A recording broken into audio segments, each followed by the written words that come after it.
Hello and welcome to the Skeptic Sanctum radio show. We're here today at Bloodview, Ohio, or Broadview, Ohio. In the background you might hear some knocking, banging, screaming, chainsaws running, and people throwing up and things along those lines. Don't be alarmed, this is a haunted house. Doors opened about 22 minutes ago, so we're waiting for some people to come on through, and we're going to hopefully get someone dragged over here soon for a live interview for after the show. There was a really long line of people outside of it a few minutes ago. Looks like they shoved everyone inside. There was some delightful murdering.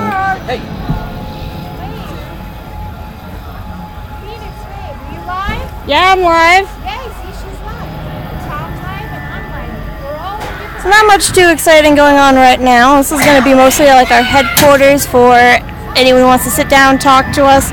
We got Tom and Becky going around talking to people, showing things off. They're both on Facebook Live at Skeptic Sanctum on Facebook.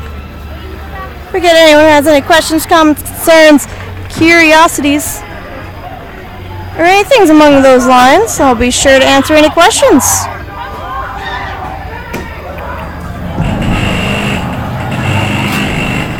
But for now, let's go ahead and listen to the sounds of everything.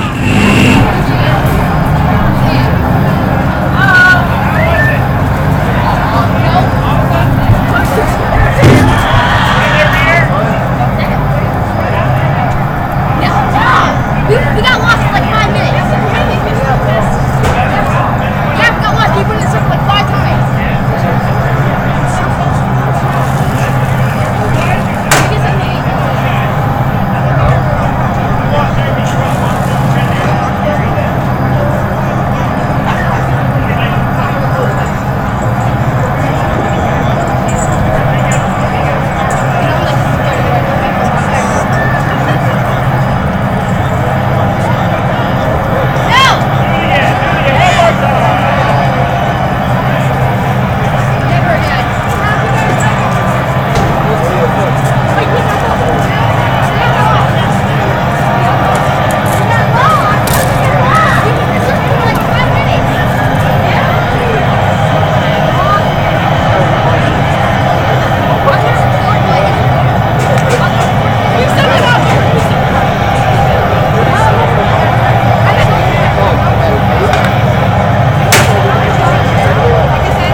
In the distance was people waving lightsabers. Is the ticket booth over here? I believe it's on the other all the way around. Oh, okay. Hey guys, quick question. I'm part of a internet show called the Skeptic Sanctum, and I take it you guys haven't been through yet this year. Would you mind sitting down for a quick interview for what you're expecting to see inside? I don't know what I'm expecting to see. I'm not even from here, really. Really? I just worked a little bit of ways away. Have you been through before? No. Ever? Never? My first time. You want us to see real quick? I'm excited to go through, so not right now. Maybe when I get back out. Yeah, let me know about your guys' experience and whatnot. Thank you. Radio showing is rough.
pursuit of a legend is hampered by the lack of physical evidence.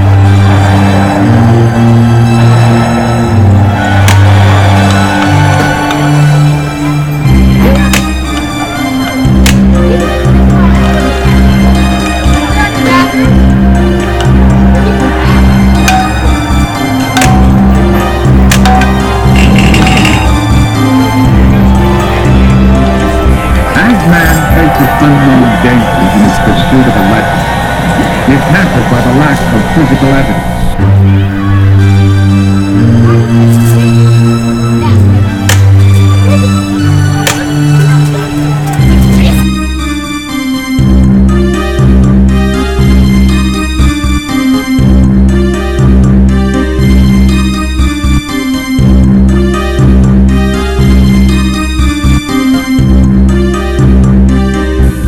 Man faces unknown dangers in his pursuit of a legend is hampered by the lack of physical evidence.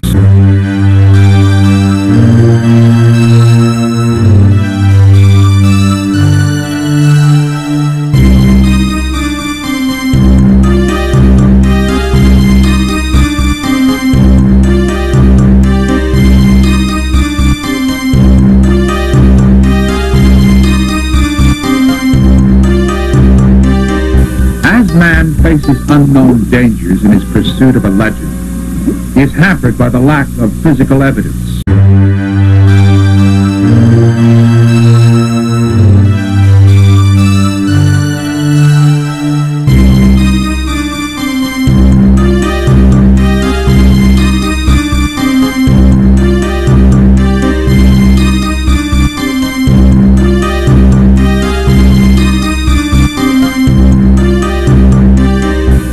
Man faces unknown dangers in his pursuit of a legend is hampered by the lack of physical evidence.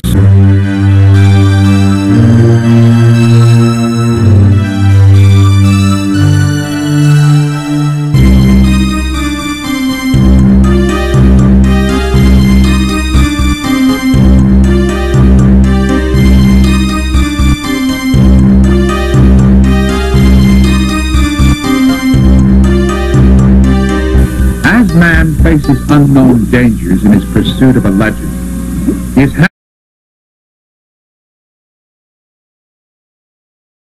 Okay, Mark's talkative as ever.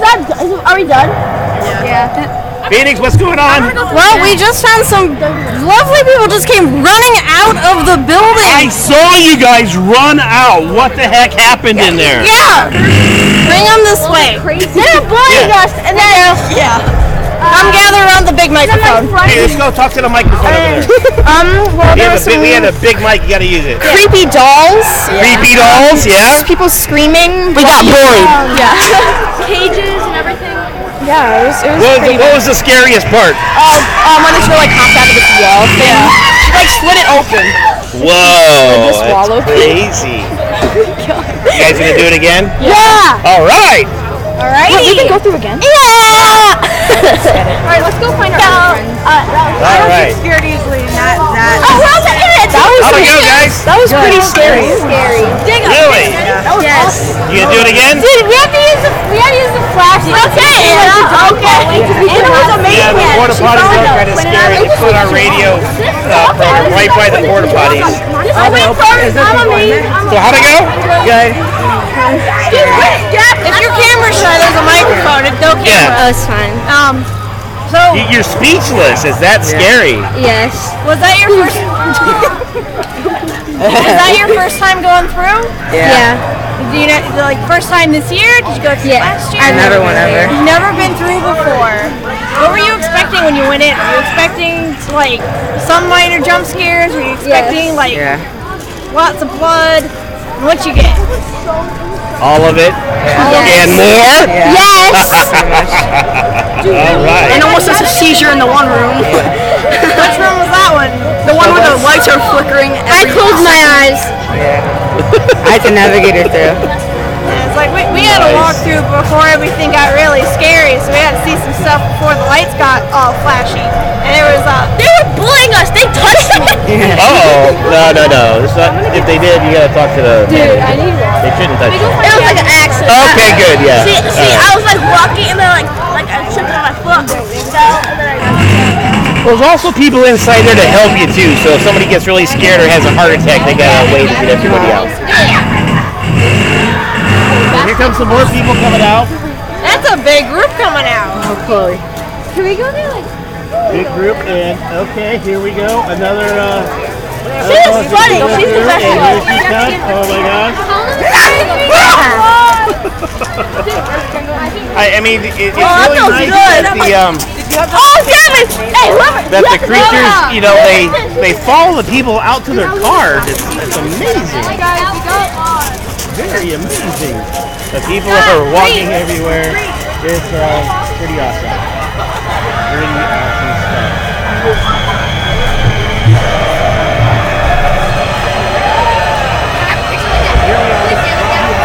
Yeah, we here over here at the Skeptic Sanctum do aim to catch everyone as they run out of the building. There's this lovely platform that you walk across before you leave, and it vibrates like an impact hammer. It's going off at your feet. It forces you to kind of jump and run right as you're coming out the door. With a dry walkthrough, that was probably the scariest part for me, but I can imagine that just kind of tops off everything that everyone is going through. They're not expecting there to be the floor shaking beneath their feet while their own knees are banging against each other. It's I'm assuming a fabulous sensation. Next time someone comes out, I might have to ask them about it. Just like, how does that floor feel after everything else is already trembling? Take her. Take her.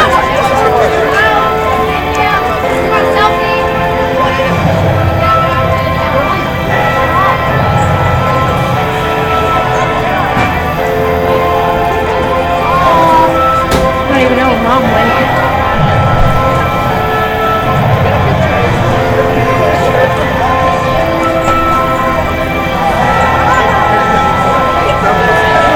Trying to be like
monster, I'll give them their monster.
I'll give them their monster.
I'll give them their monster.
Skeptic say good things out. Skeptic say good things out. Skeptic say good things out. Skeptic say good things out. Yes, it's the skeptic say good things out.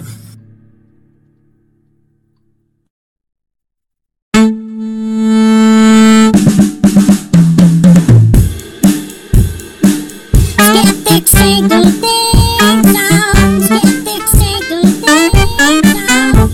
Skeptic say good things out. Skeptic say good things out. Yes, it's the skeptic say good things out.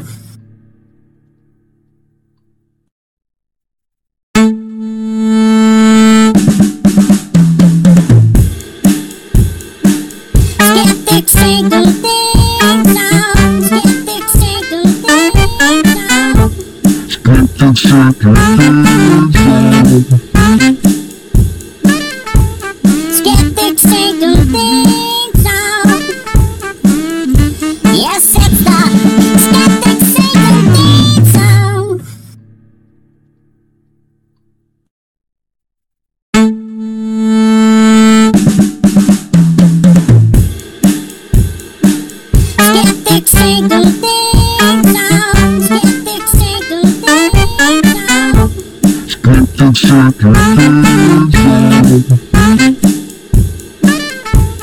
Skeptic single theme song. Yes, it's the Skeptic single theme song.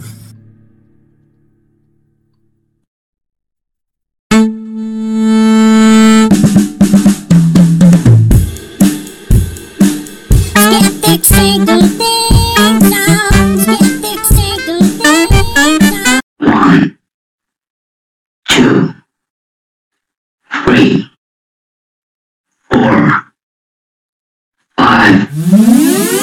Ignition.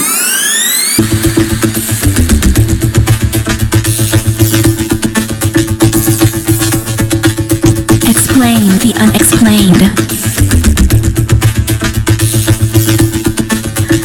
We smell like happy.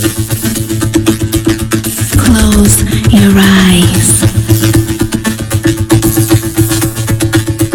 Where we boldly ask, do vegetarians eat animal crackers?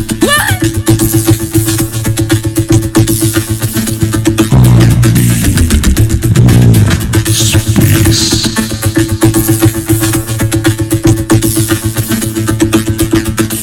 Caffeine will not make you shut up. Breathing the air.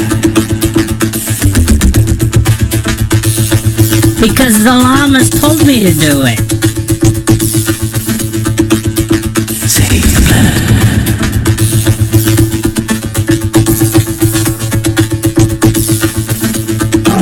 Second pick of the 2014 NFL Draft. The Cleveland Browns select Johnny Manziel.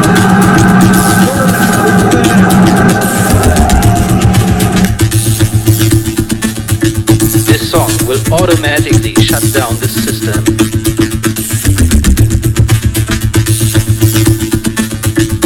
Hey, could we please get a courtesy flush?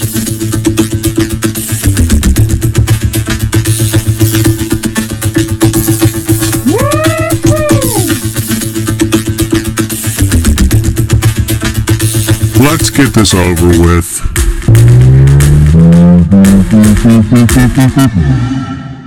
Warning!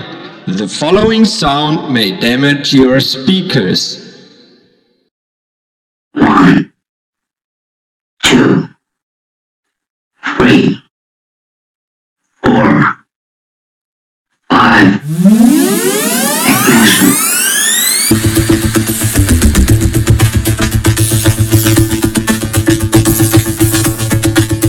Explain the unexplained.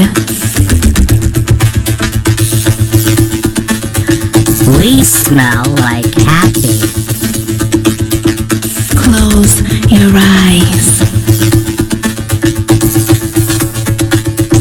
Where we boldly ask, do vegetarians eat animal crackers?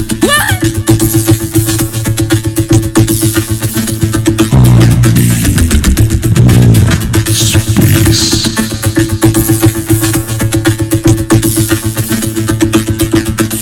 Caffeine will not make you shut up.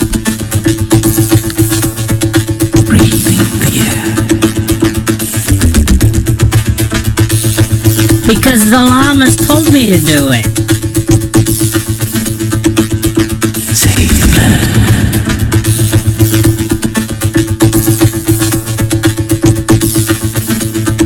The second pick of the 2014 NFL Draft. The Cleveland Browns select Johnny Manziel.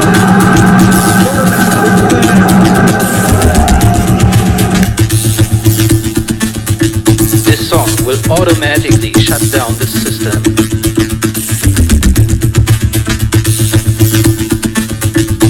Hey, could we please get a courtesy flush?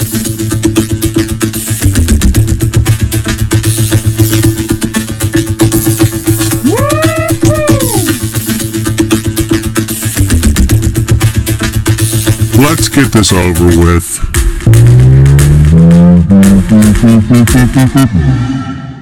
Warning! The following sound may damage your speakers. 1, 2, 3, 4, 5. Ignition.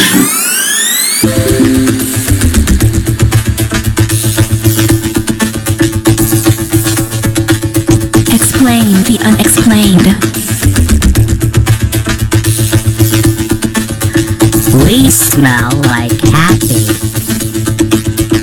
Close your eyes. Where we boldly ask, do vegetarians eat animal crackers?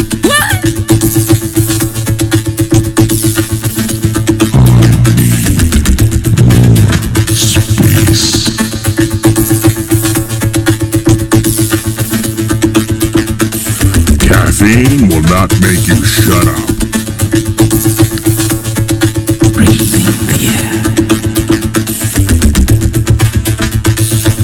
Because the llamas told me to do it.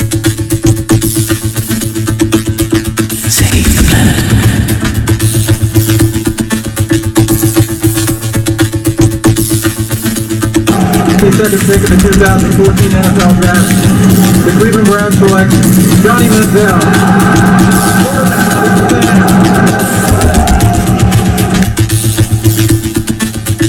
This song will automatically shut down the system.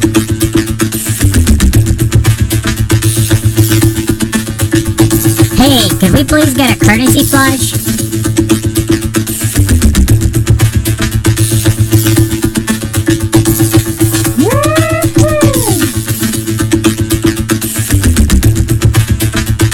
Let's get this over with.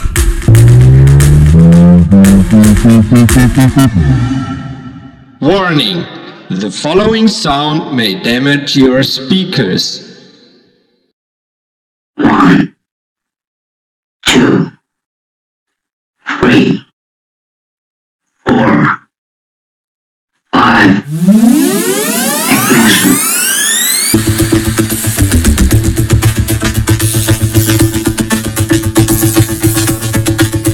Explain the unexplained. We smell like happy. Close your eyes. Where we boldly ask, do vegetarians eat animal crackers?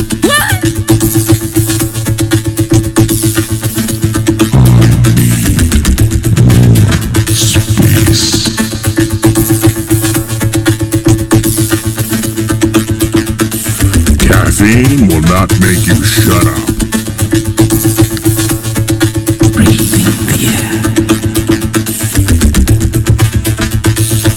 Because the llamas told me to do it.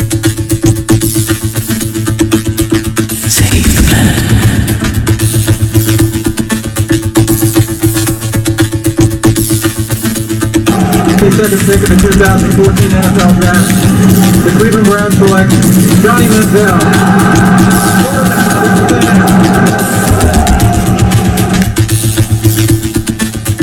This song will automatically shut down the system.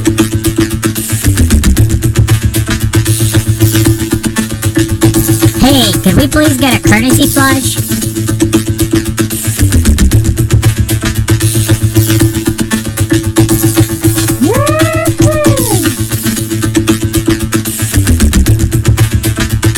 Let's get this over with.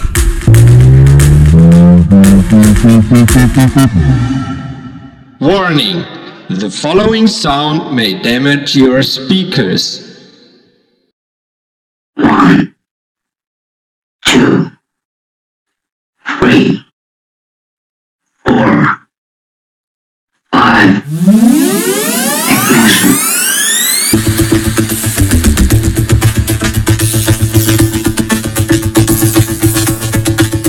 Explain the unexplained. We smell like happy. Close your eyes. Where we boldly ask, do vegetarians eat animal crackers?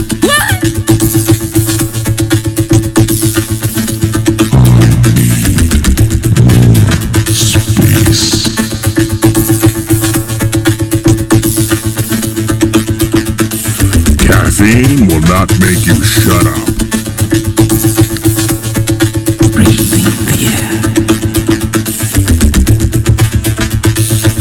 Because the llamas told me me to do it. Save the planet.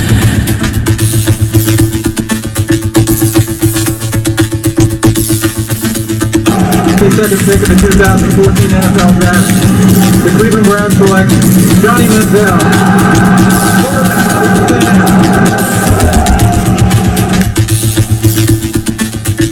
This song will automatically shut down the system.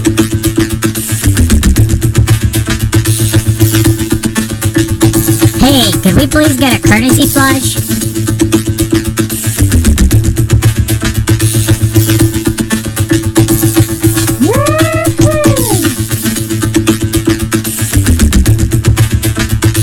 Let's get this over with.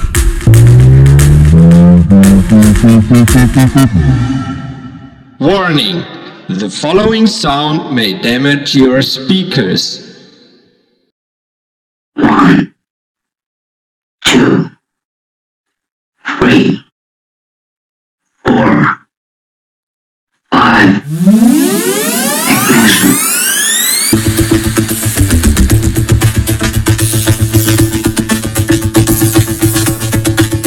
Explain the unexplained.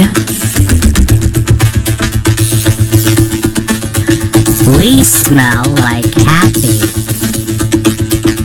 Close your eyes. Where we boldly ask, do vegetarians eat animal crackers?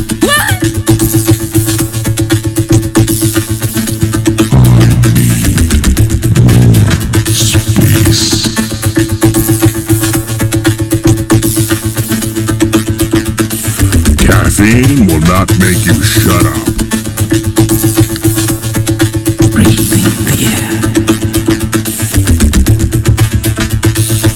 Because the llamas told me to do it. Save the planet.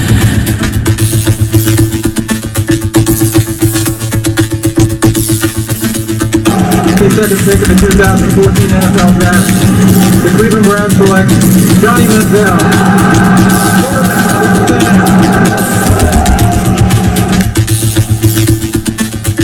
This song will automatically shut down the system.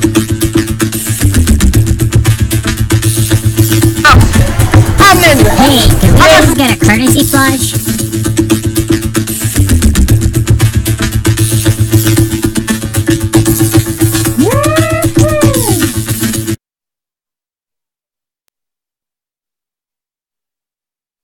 Yeah, you gotta stand up with me. You want some Gatorade? No, it's mine. I got Dr. Pepper. Oh no, that's gonna eat away your stomach.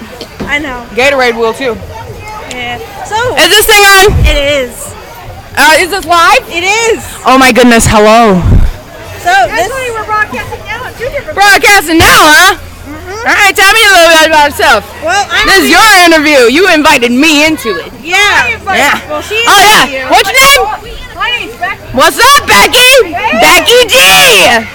So I'm here with Becky. What's your name? Phoenix. So I'm here with Becky and Phoenix, right? This is my podcast now. We're here at Bloodview on House, kicking it, being real, you know, scaring because we care.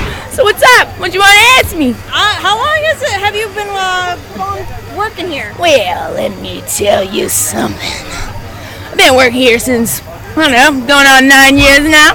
Hanging out 9 years, 9 hard-boiled years.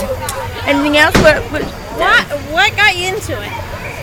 You know what? I really like scaring people. I like making friends. I love friends. I like makeup. I like when people spit on me. Okay, we're getting too intimate. Okay, moving on. Let's just go ahead and move on. Moving on. Let's move on. Help me. What about the history of Bloodview do you know? You know, like when it started and everything? It started, I believe in the 80s. There was an original house they had somewhere in Cleveland. I can't remember at all. I have to watch a movie. Get the movie, The Legion of Terror. You could probably YouTube it, actually. There's a movie? There is a movie directed by David Greathouse, and it's pretty sweet. You know, you learn a lot about the characters. We have probably about, I want to say, like 12 active oldest members. Some passed away, unfortunately. Well, this has been around since the 80s. Oh yeah, not only this building. This building, I believe, was in the 90s. I'm not sure, don't quote me, but I know there was an original house, and then they were blessed with this house.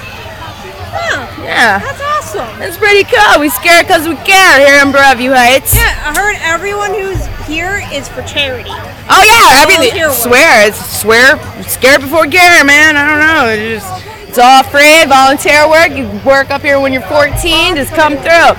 We'll do your makeup. We'll do your makeup, okay? You wanna come play with me? Anybody? Me. Yeah. Let's go put some makeup on. Let's do this, huh? Let's go. You wanna do this for real? And that's how it's done. Recruitment, recruitment, recruitment. And have a wonderful night. Thank you for listening. Whoop, whoop.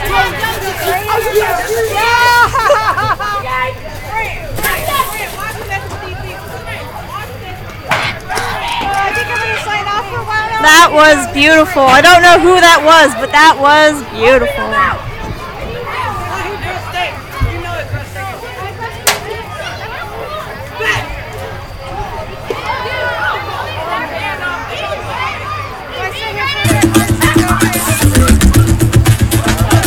Let's get this over with.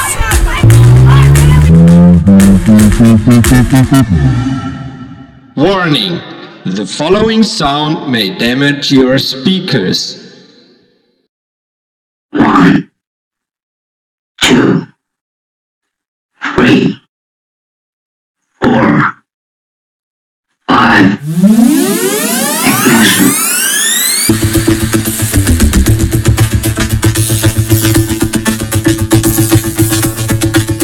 Explain the unexplained. We smell like happy. Close your eyes. Where we boldly ask, do vegetarians eat animal crackers?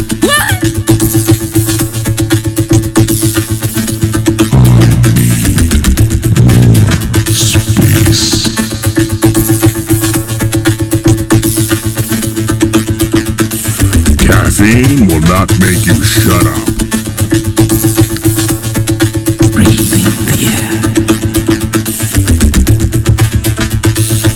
Because the llamas told me to do it.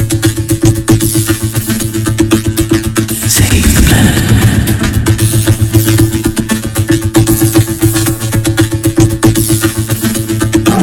The second pick in the 2014 NFL Draft, the Cleveland Browns select Johnny Manziel.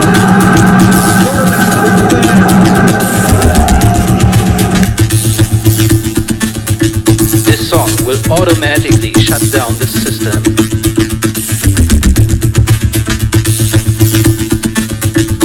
Hey, could we please get a courtesy flush?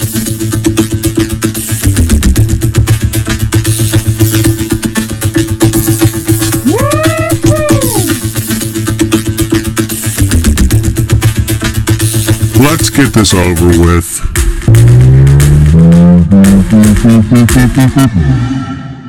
Warning. The following sound may damage your speakers. 1, 2, 3.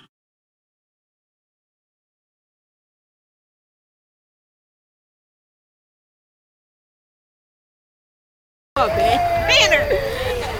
Oh. So, hello people. Who are you guys? I'm Raquel. I'm Jay.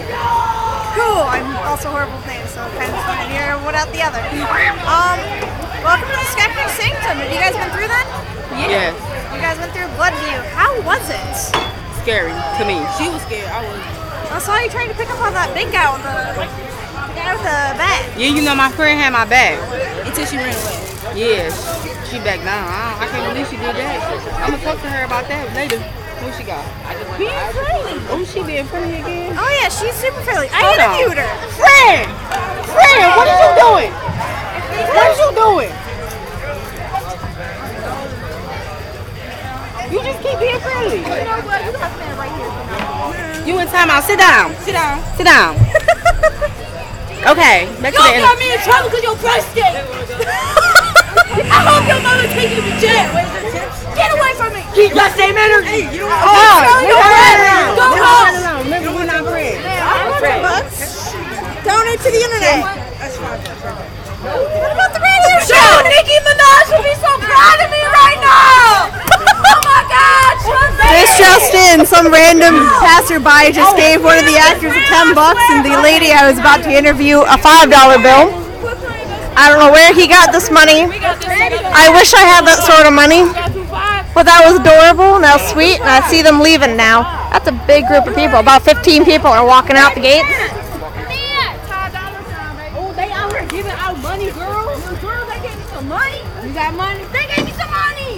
This is adorable. He gave you some money too. I don't know what to do with this. I've never had money before. He gave you a 5 for real? Right. Oh, $1. I can buy candy bar with this. Y'all going back in? Raw. What you got?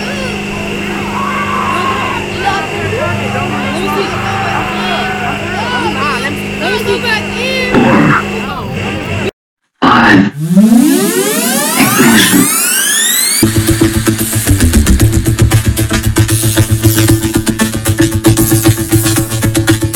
Explain the unexplained. We smell like happy. Close your eyes. Where we boldly ask, do vegetarians eat animal crackers?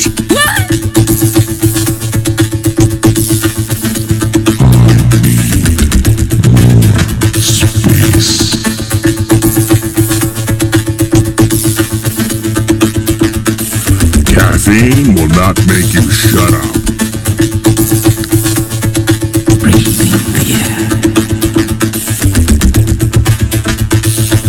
Because the llamas told me to do it. Save the planet.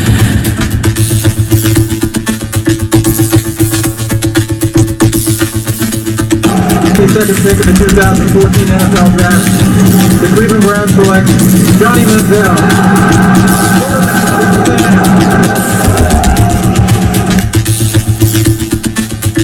This song will automatically shut down the system.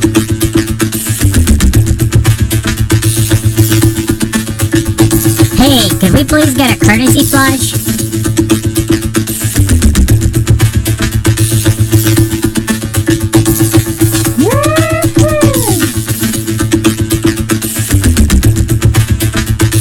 Let's get this over with.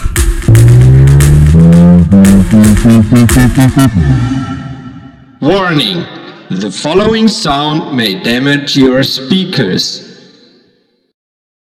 1, 2, 3, 4, 5. Ignition.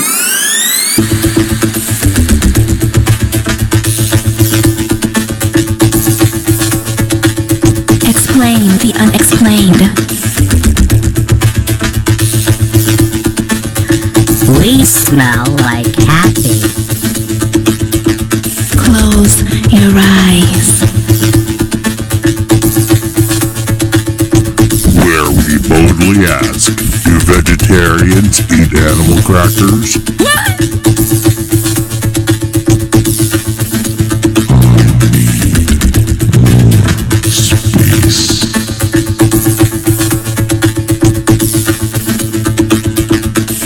Caffeine will not make you shut up.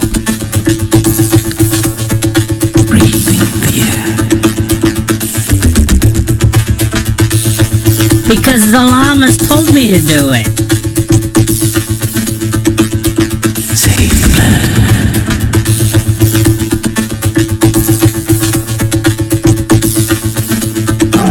The second pick of the 2014 NFL Draft, the Cleveland Browns select Johnny Manziel.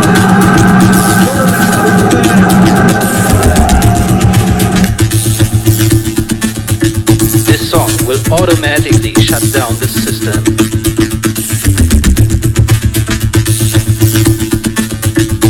Hey, Hey, could we please get a courtesy flush?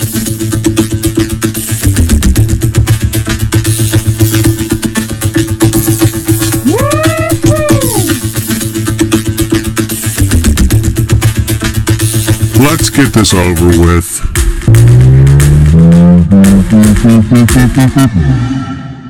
Warning! The following sound may damage your speakers. 1, 2, 3, 4, 5. Ignition.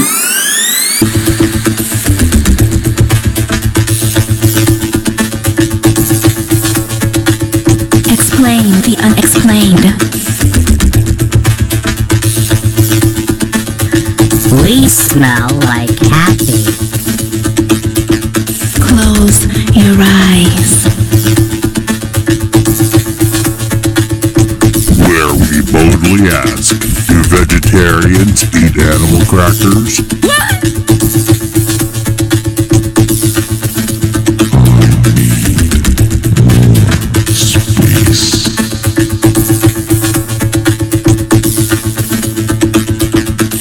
Caffeine will not make you shut up.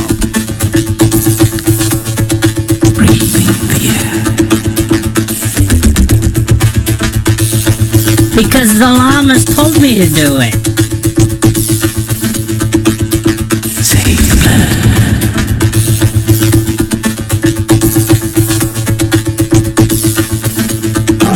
The second pick in the 2014 NFL Draft, the Cleveland Browns select Johnny Manziel.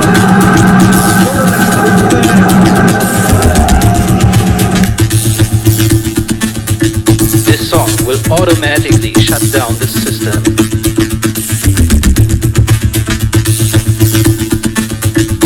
Hey, could we please get a courtesy flush?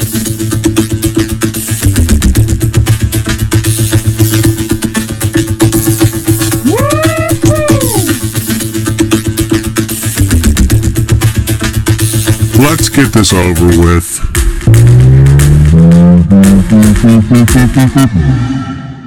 Warning! The following sound may damage your speakers. 1, 2, 3, 4, 5. Ignition.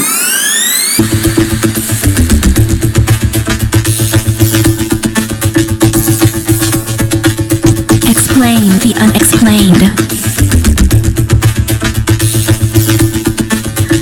We smell like happy. Close your eyes. Where we boldly ask, do vegetarians eat animal crackers?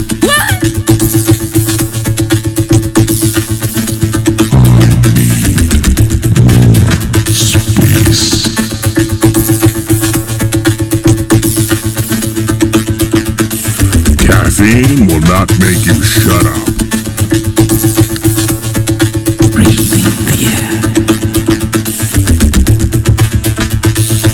Because the llamas told me to do it. Save the planet.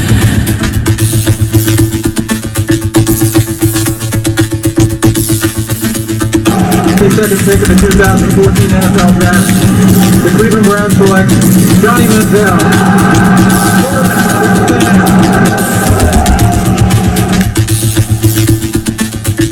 This song will automatically shut down the system.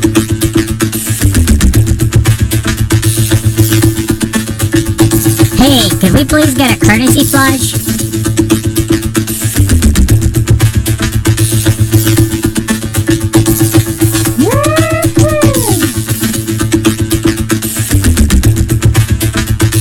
Let's get this over with.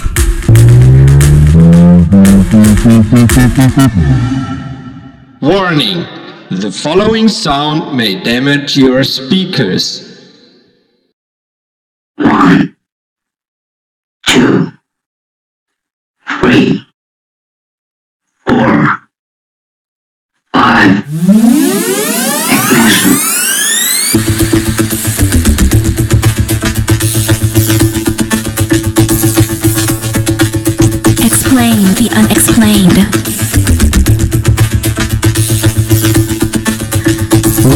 smell like happy. Close your eyes. Where we boldly ask, do vegetarians eat animal crackers?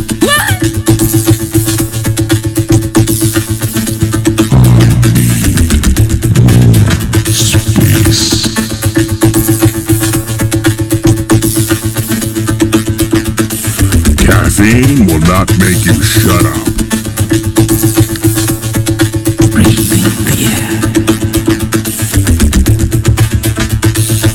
Because the llamas told me to do it.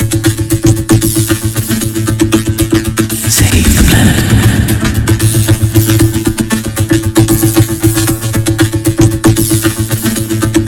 The second pick of the 2014 NFL Draft, the Cleveland Browns select Johnny Manziel.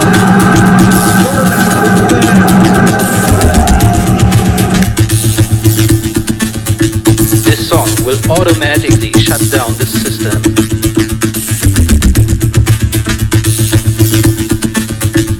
Hey, could we please get a courtesy flush?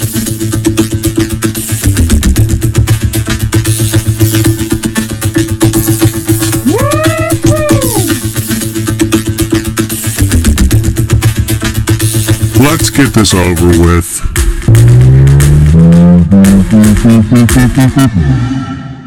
Warning! The following sound may damage your speakers.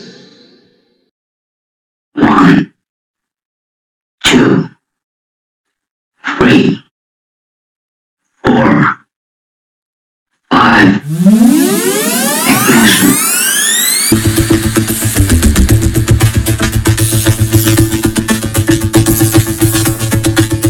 Explain the unexplained. We smell like happy.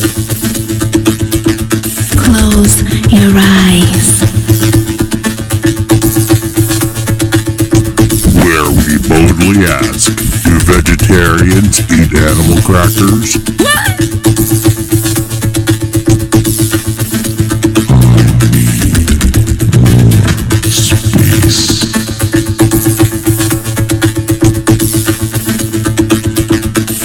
Caffeine will not make you shut up.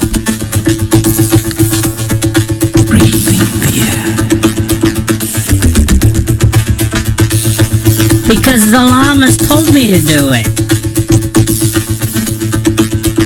Save the planet.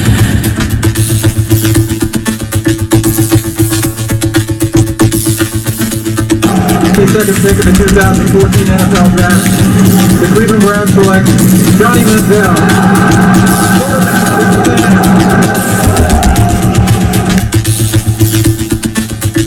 This song will automatically shut down the system.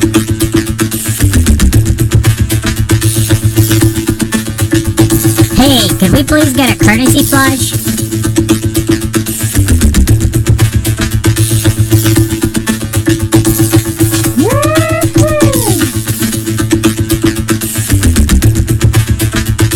Let's get this over with.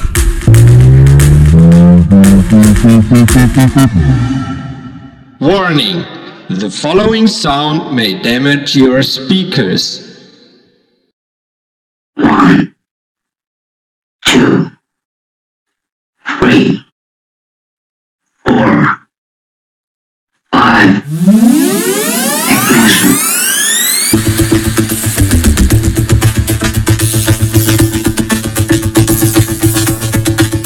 Explain the unexplained.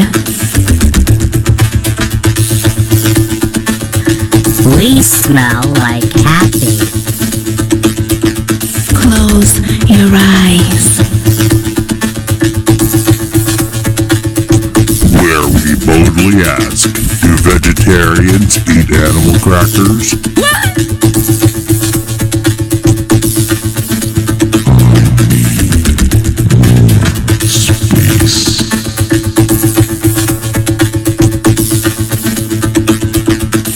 Caffeine will not make you shut up.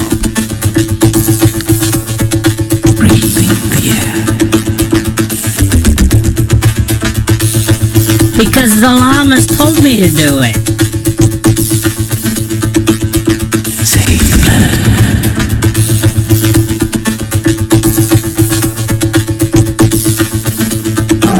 The second pick in the 2014 NFL Draft. The Cleveland Browns select Johnny Manziel.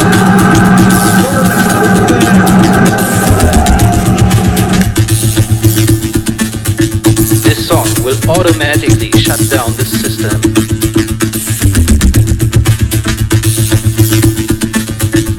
Hey, could we please get a courtesy flush?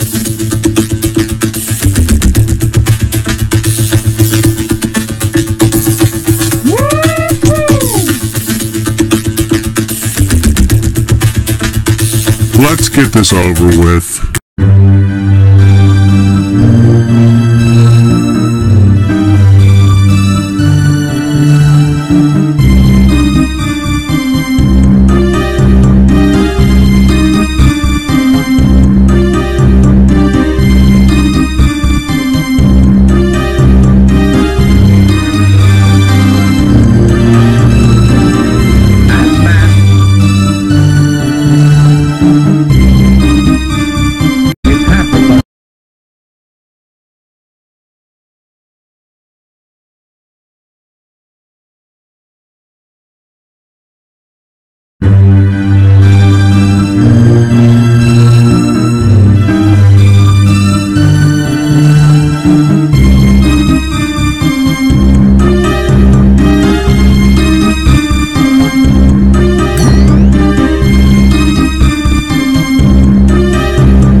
So who are you?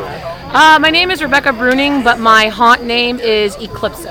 Eclipso? Yes, Eclipso. Alrighty. Which one do you want to be called tonight? Eclipso, please. Alright. So Eclipso, how long have you been with Bloodview? I've been with Bloodview since 2005. 2005, wow. That's been like 13 years? Yes, it has been, yes. Wow. Has it been a fun 13 years? It has definitely been, it's one of the most creative 13 years I've had in my existence, let me just tell you. So what did bring you into doing this? Well, when I was a teenager, I had actually acted at a haunted house before, had a little bit of fun. I did some acting classes in high school, and then a friend of mine said that Bloodview was open and you could go up there and volunteer, and you could also help raise money for charity. So I like the idea of making grown men cry and also helping people put together. So, and I just kind of fell in love with it. You know, after my first night, I got actor of the night that first night I was up here, and it went from there. What were you doing that first night? We had a room called Torture. And I had one of my, because I used to go to a lot of the Ren Fests and so forth, just as a person that enjoyed it. And I had one of those on, and I was a torture victim. And then as the night went on, I became the torturer, and it was very empowering, actually. That is amazing. So yeah, it was really great. That's like, I see a group of onlookers who are like here to like either ask questions or be asked questions. And anyone from the live audience here got any questions for her? You gotta come closer now. Yeah, come closer. Come closer. And who are you? I'm Taylor Rando. Hello, Taylor. How's it going? Good. I'm Phoenix. Hi, nice to meet you. I'm the unpaid intern of the Skeptic Sanctum. And you said your name's Eclipso? Or? Yeah, Eclipso, yes. Got it. So, you said you've been doing this for 13 years. Yeah, since 2005, yeah. Wow. So you said you got into it, you know, because it was like a kind of a good experience for you? Oh, it's been a great experience. The great thing about this haunt, and it's actually different than other haunts, is we are an improvisational troupe. Anything you think of, you can bring up here. We don't tell you have to pop in that one spot for the whole season. We don't say you have to be this one character. You're allowed to take whatever you see and make it into it. I've done acts from where I've covered myself from head to toe in gelatin and bugs, to where I've done a birthing act where I've burst out, where I've had somebody have to birth out like this fresh car smell and like a for rent sign. You know, we've gone from exactly, yeah. Wow. I've done acts that have gone the gamut of crazy insanity to horrific monster to just plain old fun. So where do you get the ideas for this? All over. The bug one I got because I'm scared to death of bugs, and so I decided, you know, what better? Because I knew other people were terrified of it. Other acts, I just look at what's creepy and what works. What'll scare everybody else? Exactly, and then sometimes I'll look at movies and I'll see what I like there and try to take a fresher take on it. One character I do called La Llorona. It is a Mexican tale from Mexico, Mexican, and it's about the weeping woman that walks the banks of Mexico looking for the children that she murdered. Ooh. And so I do a take on her where I make myself look like I've been in the water. I make my own appliance for my face, which an appliance is like a latex or a foam piece or whatever, and I make it look like I've been in the water for a long time, and I cover myself in white, and I go around yelling out broken Spanish looking for my dead children. That's awesome. So you take it from everywhere, you know. As a haunter, you love the reaction, you love entertaining, and you just go with it, you know. Wow. Now, there's something I keep noticing. We got set up next to the porta potties. Is it ritual for anyone to come over here and bang on the porta potties? We have done that, but also we try not to because we don't want to have to replace them. Because here at Bloodview, we use real weapons. Oh. We are weapon trained. The chains, the blades, everything you have is like that. And in order to do that, you have to go through a training process and be signed off and voted on in order to do that. Yeah, and we do touch from shoulders up, knees down, but in order to do that, you have to be a certified member for 5 years to do that. So we're actually, you have to learn how to read a crowd and so forth. Somebody random. No. Read them. Yeah, you have to be able, because there's certain people that you just can't touch, and there's certain people that you have to touch because that's going to just that's going to entertain them just so much more. So tell me about this charity. The charity, we've raised between $2 to $3 million for charity the last 30 years. This year, I am the director of records and finance for the Legion of Terror, which is basically like the CFO, if you want to look at it that way. We work with the Lions of Broadview Heights, and every single person here acting is a volunteer. We scare because we care, and we've given to Cleveland Rape Crisis, we've given to the local Broadview Heights Rugby, we gave to a cat charity rescue this year, we've given to cancer research. There's a whole bunch of things that we support. I think this young lady has a question for you too. Yeah. What about when people sit there and interact with you? Do you guys like that? Do you guys not like that? We love that here because we are an improvisational haunt. We like to say you'll never see the same show twice. You won't. You might see someone do another character because a lot of us have characters we'll recycle through. Yeah. But we love that because the more you interact, the more we can pick up on it. You know, we have people who come through and they're just tight-lipped. We have to go off what you're wearing. You know. So when you start talking, we'll get behind your ear, or we'll kind of listen in and see what we can pick up on. And then later on, as you go through the haunt, we'll say something, and somebody will be like, "How did they know that?" Well, you were talking about it in line up front. And I followed you through. We actually went through, and we were talking with them, you know, just joking around. But I've noticed that. I'm trying to think of it. This is gonna be our second time going through. I mean, we go through, 6 or 7 times if we could, but you have to unlimited repeat, so you can go through it. Yeah, didn't you get the you can go through as many times as you like. Really? Yeah. We have a $20 unlimited repeat. That's what it is, and then a $5 fast pass, which gets you past one of the major lines, and then after 10 o'clock, it's $10. And what are the other attractions you guys offer here? We have a 3-venue. We have the main house. We have our Gore House, and then we have the Woods, which includes Baby Doll Island, all the way through Freak Show, all the way to our Dark Woods. So we're a 3-venue. Yeah, I kind of got lost in Baby Doll Island. Yeah, and then we went through earlier, and I think we almost got lost. Like the guy who did the fire breathing earlier, he let us through everything, and he let me go first across the bridge into Baby Doll Island. There's a bunch of barrels, and I went the wrong way.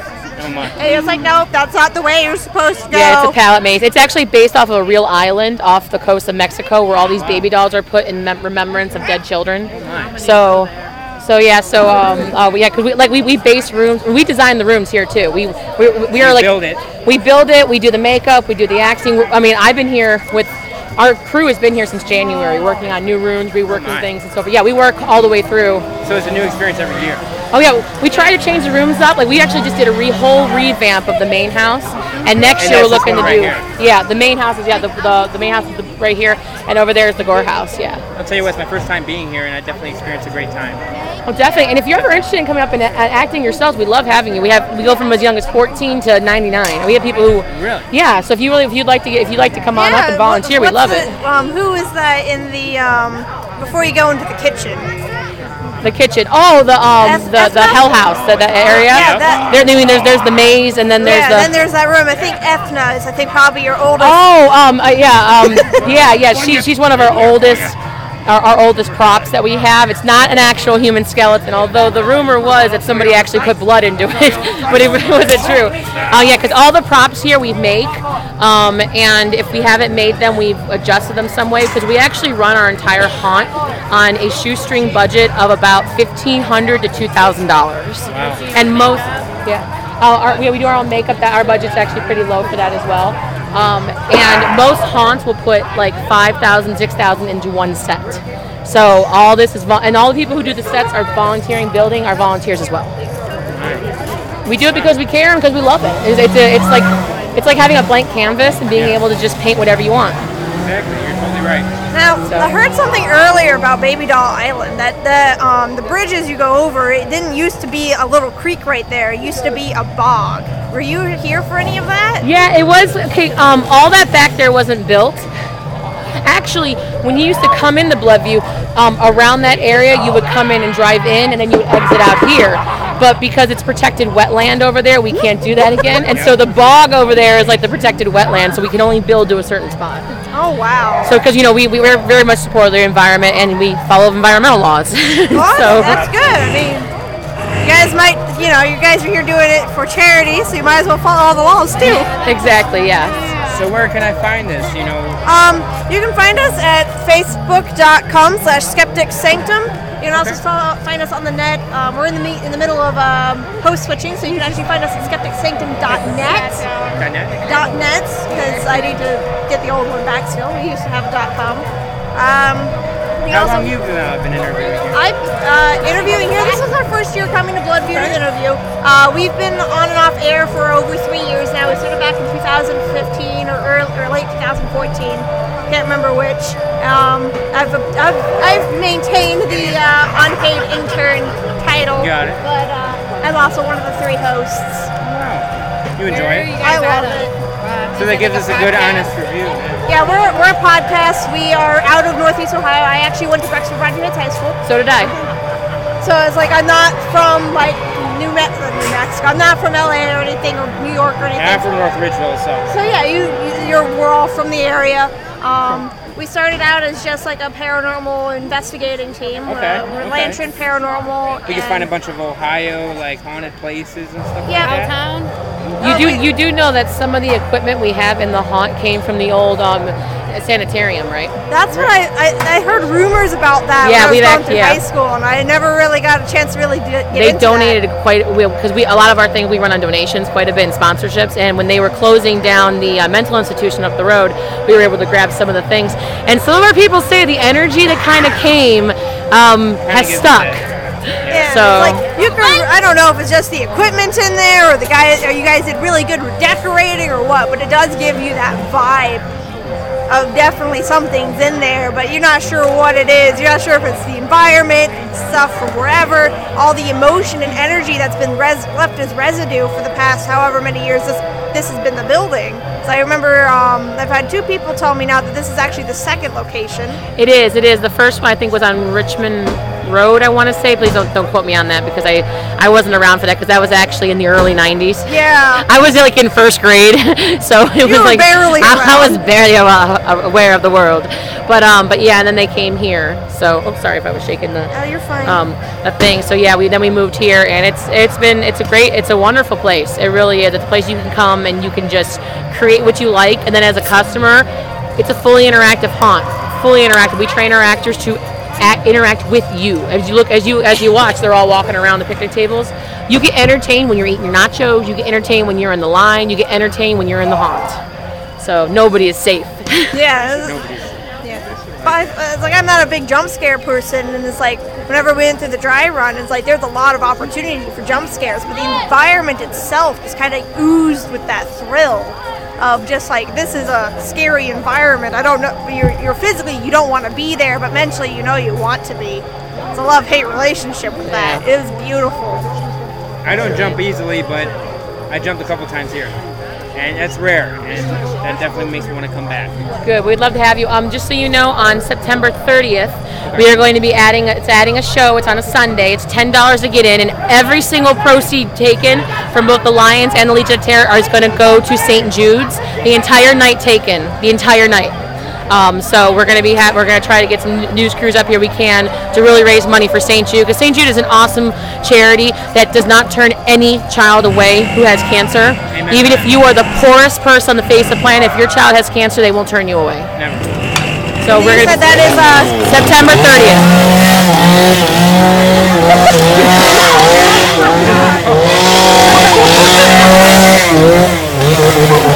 There's that chainsaw training you were talking about.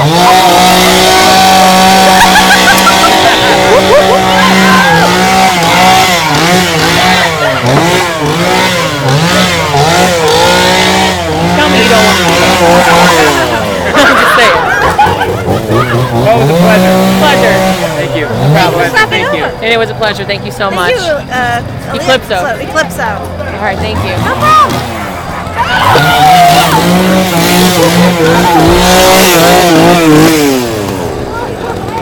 So it looks like you'll get attacked by chainsaws and bats if you huddle up in a group and don't move around.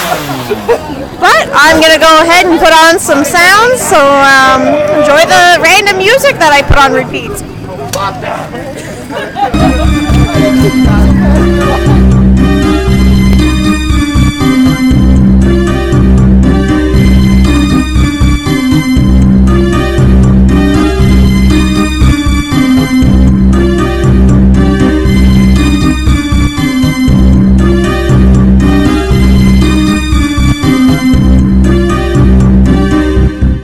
If they want their monster, I'll give them their monster.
give them their monster.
I'll give them their monster.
give them their monster.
I'll give them their monster.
I'll give them their monster.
I'll give them their monster.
10:30. So we'll be everybody, back at the bottom of the hour. So even thank the you for joining us again. underlings, the knights, We're here every at single one of them, they were on their A Ohio. game. We're going to take And a it's opening night.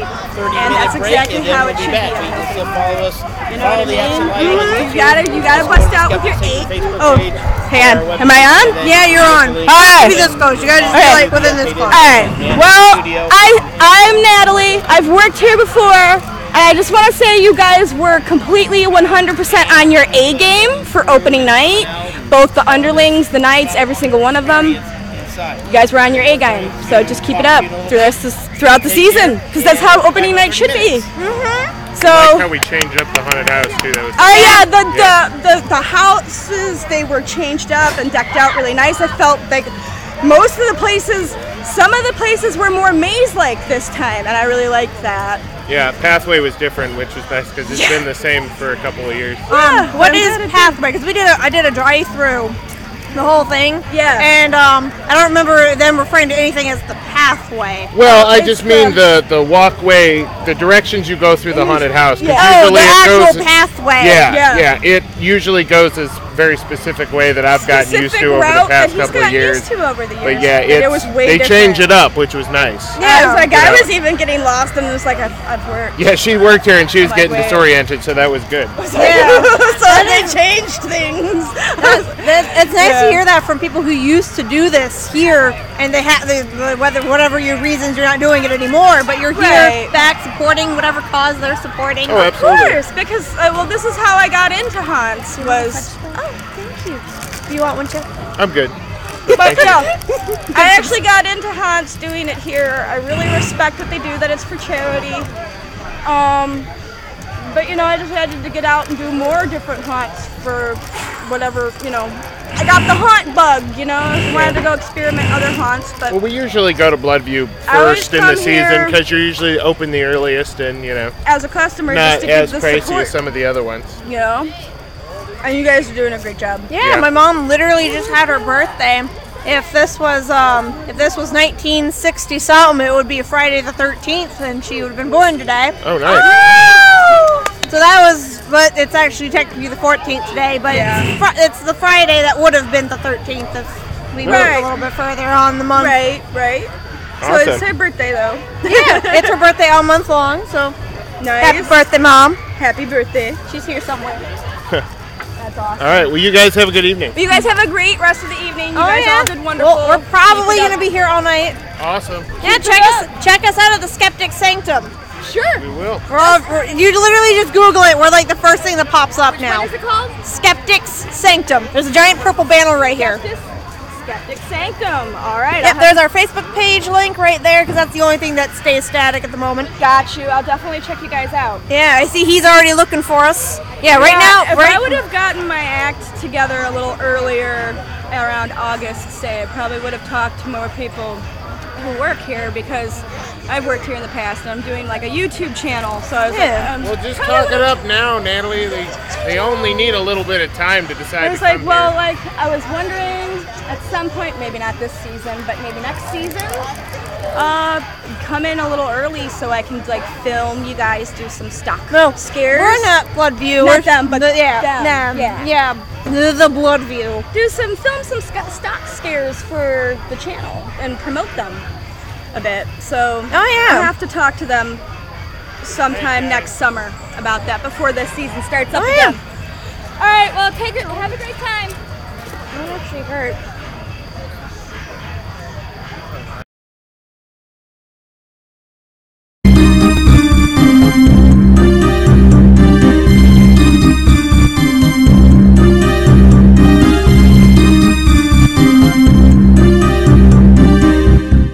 If they want their monster, I'll give them their monster.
give them their monster.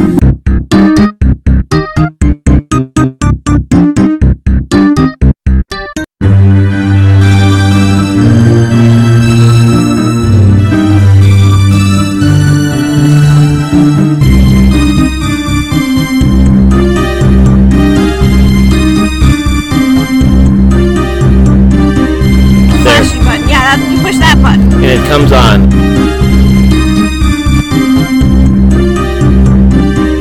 As man faces unknown dangers in his pursuit of a legend, is hampered by the lack of physical evidence. Is hampered by the lack of physical evidence.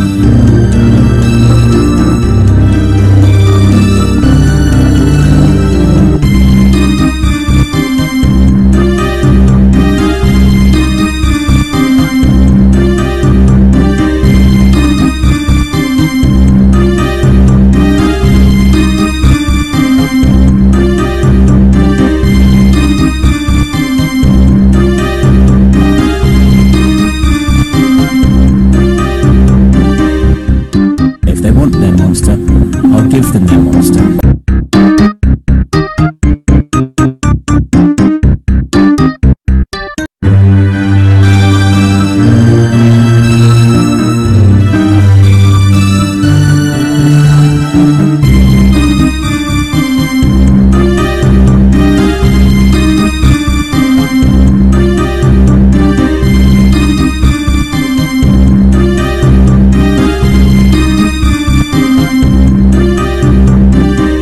As man faces unknown dangers in his pursuit of a legend, is hampered by the lack of physical evidence. Is hampered by the lack of physical evidence.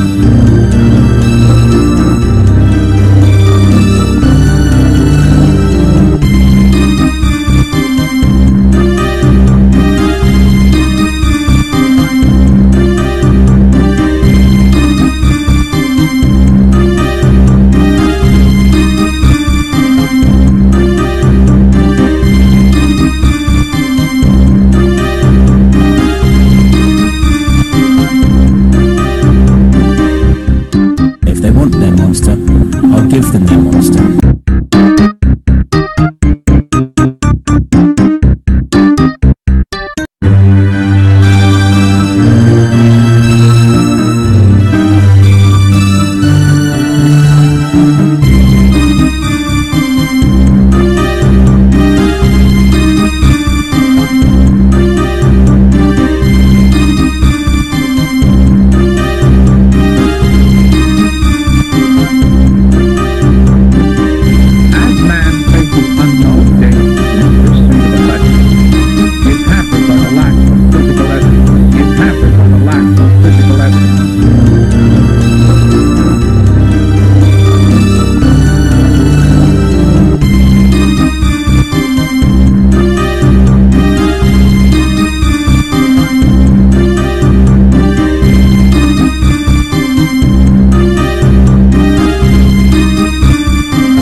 monster.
I'll give them their monster.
I'll give them their monster.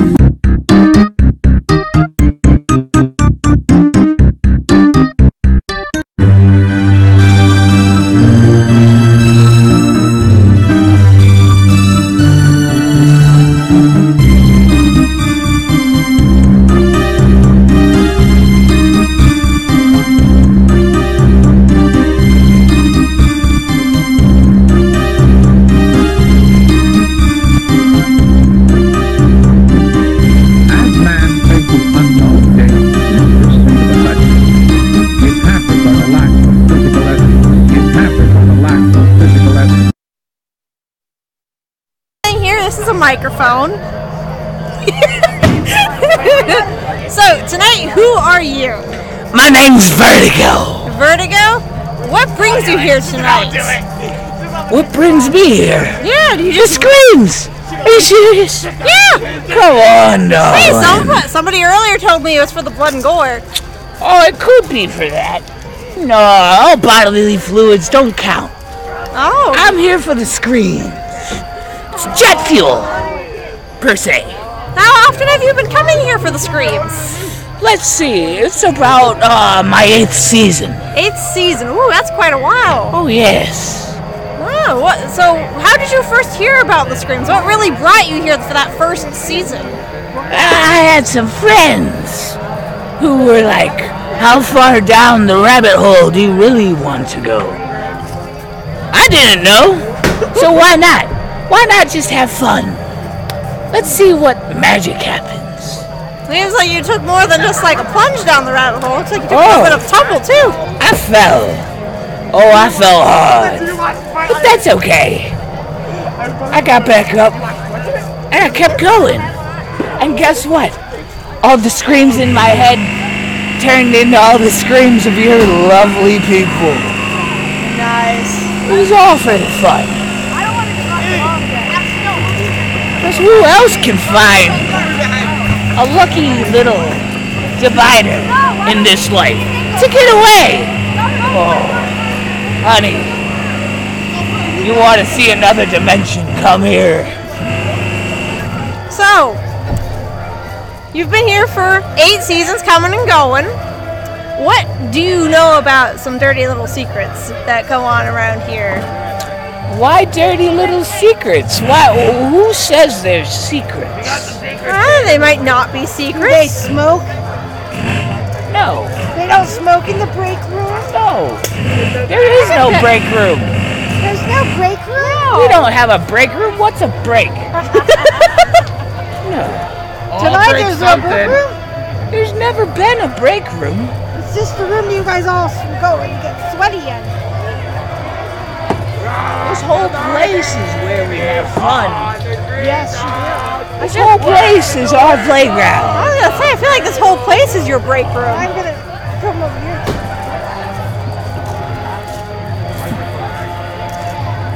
I mean, like, have you heard about the bog? What? The bog. No. Oh, okay. So I heard that there used to be a bog where Baby Island is. And that people used to act in that. Yes, they did, and they still do now. Oh? Oh, yeah. I don't know. It didn't look that much like a bog over there. It's dark out. Your eyes haven't adjusted. Crawly thing. What is that? It's a crawly thing. I don't know. I remember when I was a crawly thing. We neuter your weird friends and relatives. It's okay. Is he your uncle? No. He's more like a grandfather. Oh, gee, that's old. Yes. He can still bend his knees like that? Oh, Yeah. Yes, you can. He's very...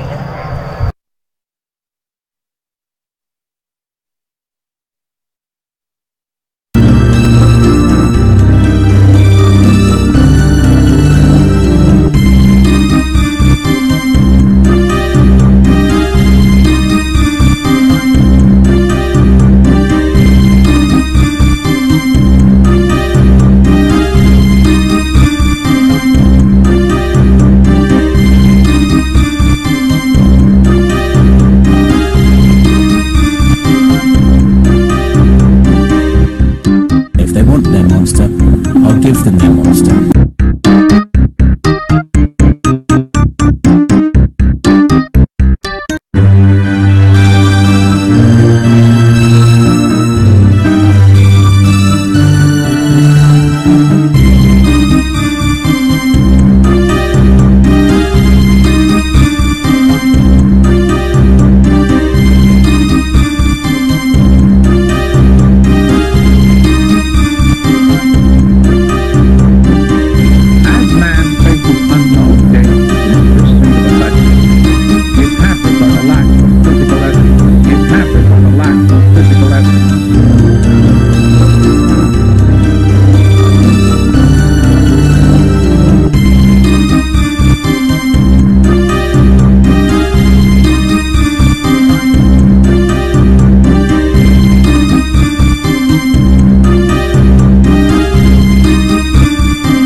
I'll give them their monster.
I'll give them their monster.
I'll give them their monster.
I'll give them their monster.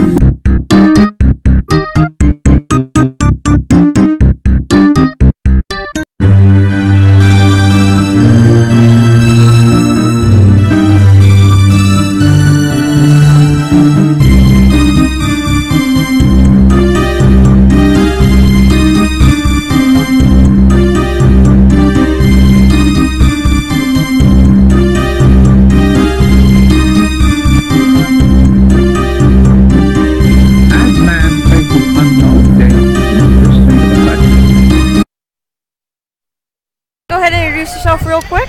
Hey, I'm Brandon Raddick from Lights and Sound Media here in Cleveland, Ohio. Cool. I'm me. So we were talking different haunts and different cool places to go in Ohio, and we got into the subject of Mansfield Reformatory. And what was your name again? Phoenix. I was telling Phoenix about my first trip down there for one of their haunts, but it was like very early in their career, and it was before they really had a lot going on, and I was just kind of walking through, really enjoying the prison's like aesthetic at night and everything, and I got to probably like one of the last cell blocks you're going to walk down, and I was just kind of looking into them, just checking it out, and then in the one cell block there was one guy just standing in the corner that didn't look like he was an actor, just had normal prison like jumpsuit garb on, no makeup, nothing like that. Refused to talk, refused to move, just stood there and stared at me, like just from inside the prison like cell. And I walked in there, and the prison cell's doorway is not big enough for more than one person to stand in. So I'm like standing in the middle of that archway, and my dad's behind me, he's like, "What do you see in there?"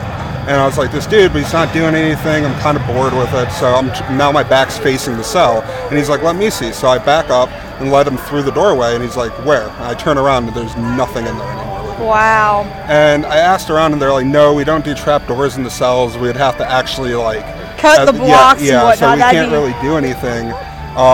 They look like this." And I was like, "No, not at all."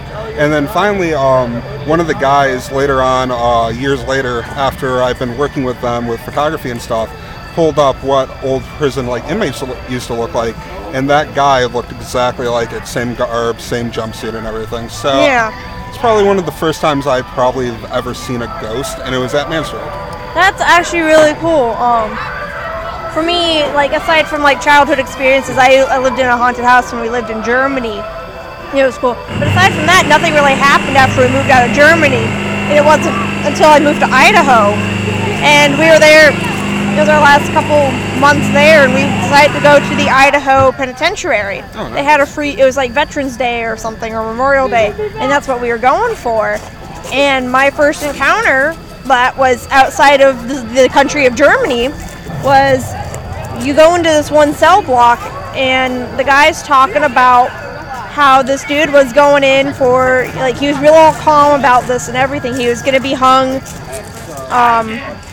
It was like he was gonna be like one of the last like 20 people who was gonna get hung execution-wise where they were and with the time era.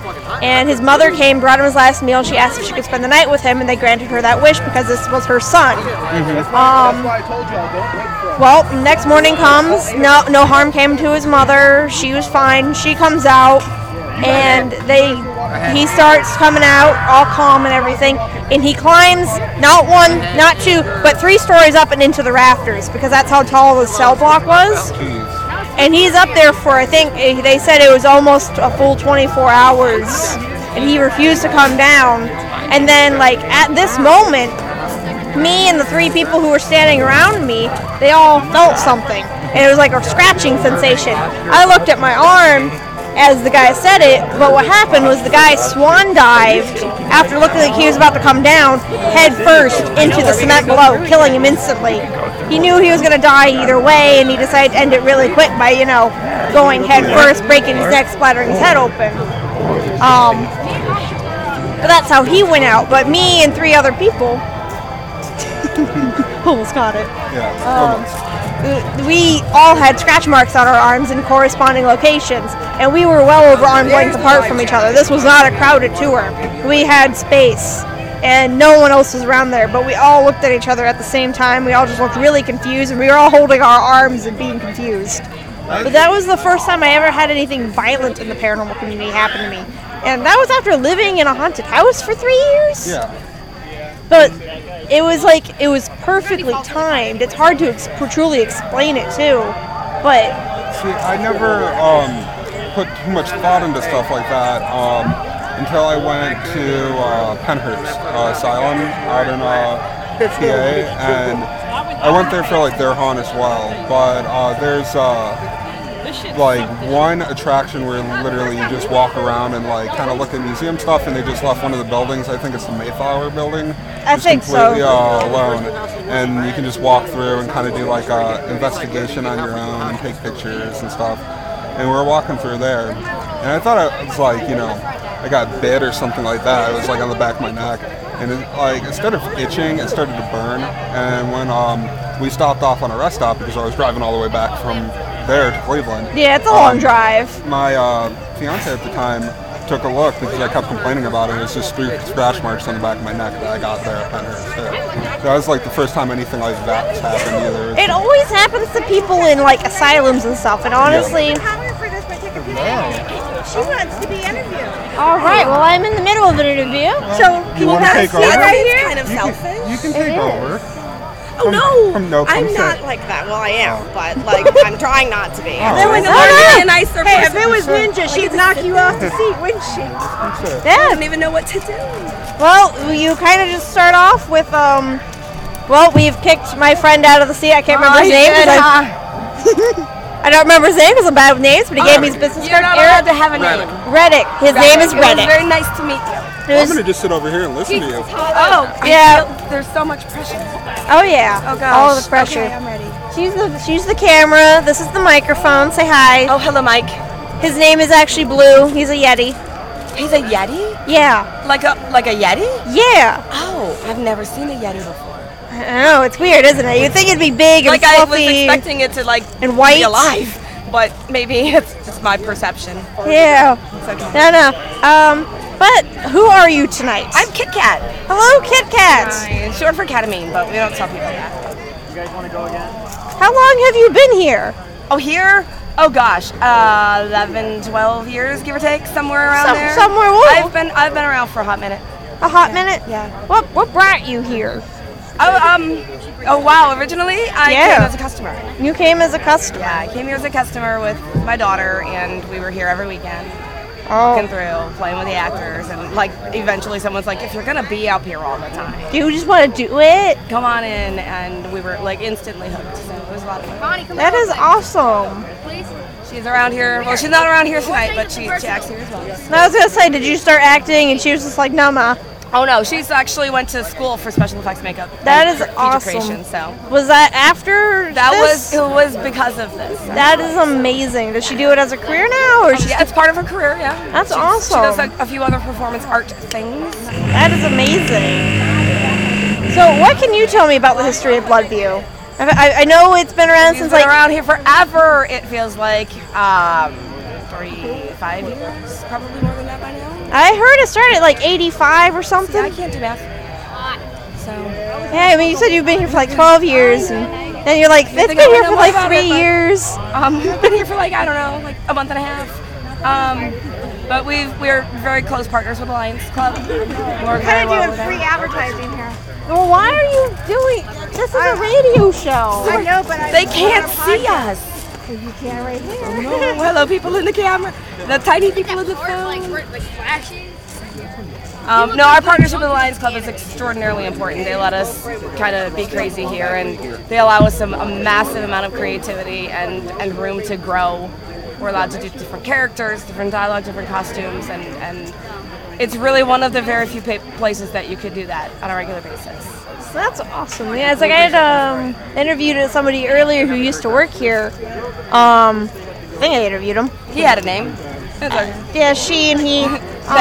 They. The voices. There were two of them. There were two voices. And they said they loved it because it changed. Things were changed this year, and they used to work here. I'm telling you, like I've moved away a few years ago, so I come up when I can. It's about 200 miles one way, so. Oh, geez. Like I do the drive up. So you're like Southern Ohio or like far PA or. Yeah, Southwestern Pennsylvania. Yeah. So so I came up and started walking through the house. I'm like, wait a minute. Like I got lost immediately. This isn't right. Fantastic. This is normal. This is not what I remember. I don't remember this wall being here. But that's one of the great things about Bloodview, though, because we do try to change things up every year, at least here and there. This year was some massive changes on the inside of the house. So any customers that have been here for the last few years and haven't seen the changes, yeah, they're in for a really big surprise. I'm excited for those people who haven't come in yet. I'm very excited for them opening night. It's almost like a brand new haunted house at this point for them. That's awesome. Yeah. It's a lot of fun. Change is good. Change is fun. Change is great. So what's your favorite part of the haunted house of Bloodview here? I love the variety of the sets that we have. There's a little bit of something for everyone because not everybody's afraid of the same thing. Right. Like some people aren't scared of bugs, some people are. Exactly. How many sets are there? Because I couldn't. I can't.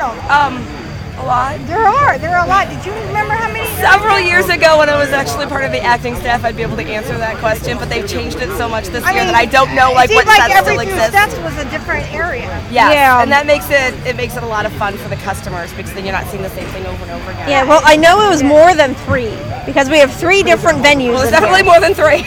Yeah. You got like 4. The first house is considered like a set of itself. Okay. Same thing with the second one out there, like that little pallet maze.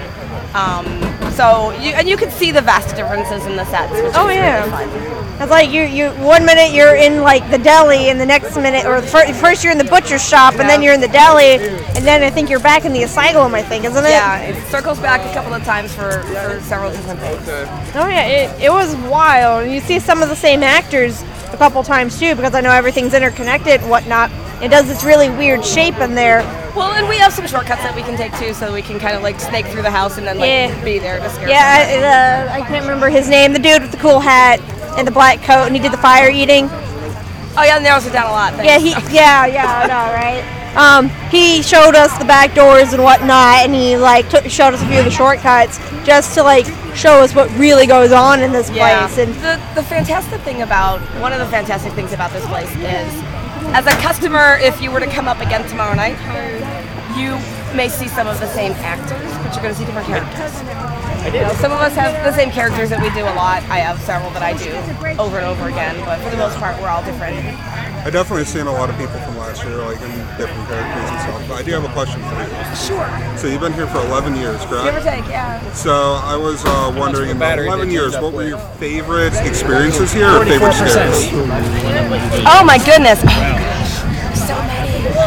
I remember the first year that I actually got to be outside and over on what we call the paddock, which is the waiting area, and kind of walking around learning how to interact with people. And I snuck up behind this gentleman who was easily twice my size and spewed some dialogue on it. He literally dropped to the ground. And I was like, oh, that was like one of those instant, like, I'm never not going to be able to do this.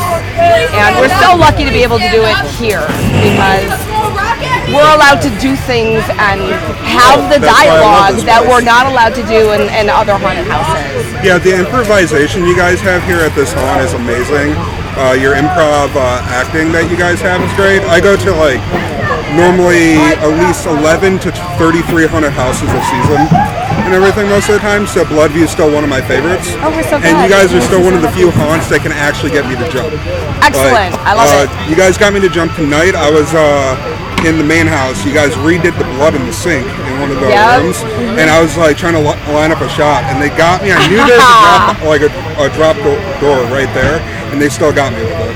Right, and that's the thing is like even when you know, like you have a lot of Haver House experience, so you can kind of walk in the set and go, there, there, and there. Oh yeah, definitely. So and the fact that they can still get you with the timing and the dialogue. I'll let you guys talk about it in a minute. Classes, so I always use your actors' costumes. Why are you running off with my cord?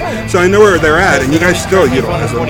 Or you'll utilize them while I'm in there with you, and somebody will be coming up in this way just to mess with them. Oh yeah, we love it. Well, we love like the repeat customers. I know that kind of sounds weird, but like I said, I started as a customer, just coming through every weekend, and it was just, you get addicted to it, and the adrenaline that comes with staring at people is just, it's crazy. The dedication you guys have too is better than most haunts. Like nobody breaks character.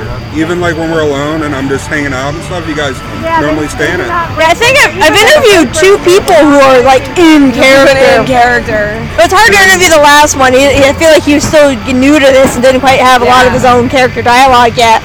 But the chick with the horn, with the Viking hat, she is fabulous. Ninja, yeah. Ninja. I was calling your friend earlier. Yeah, this character, Kit Kat, she's not a very like, she only gets aggressive when she doesn't like someone.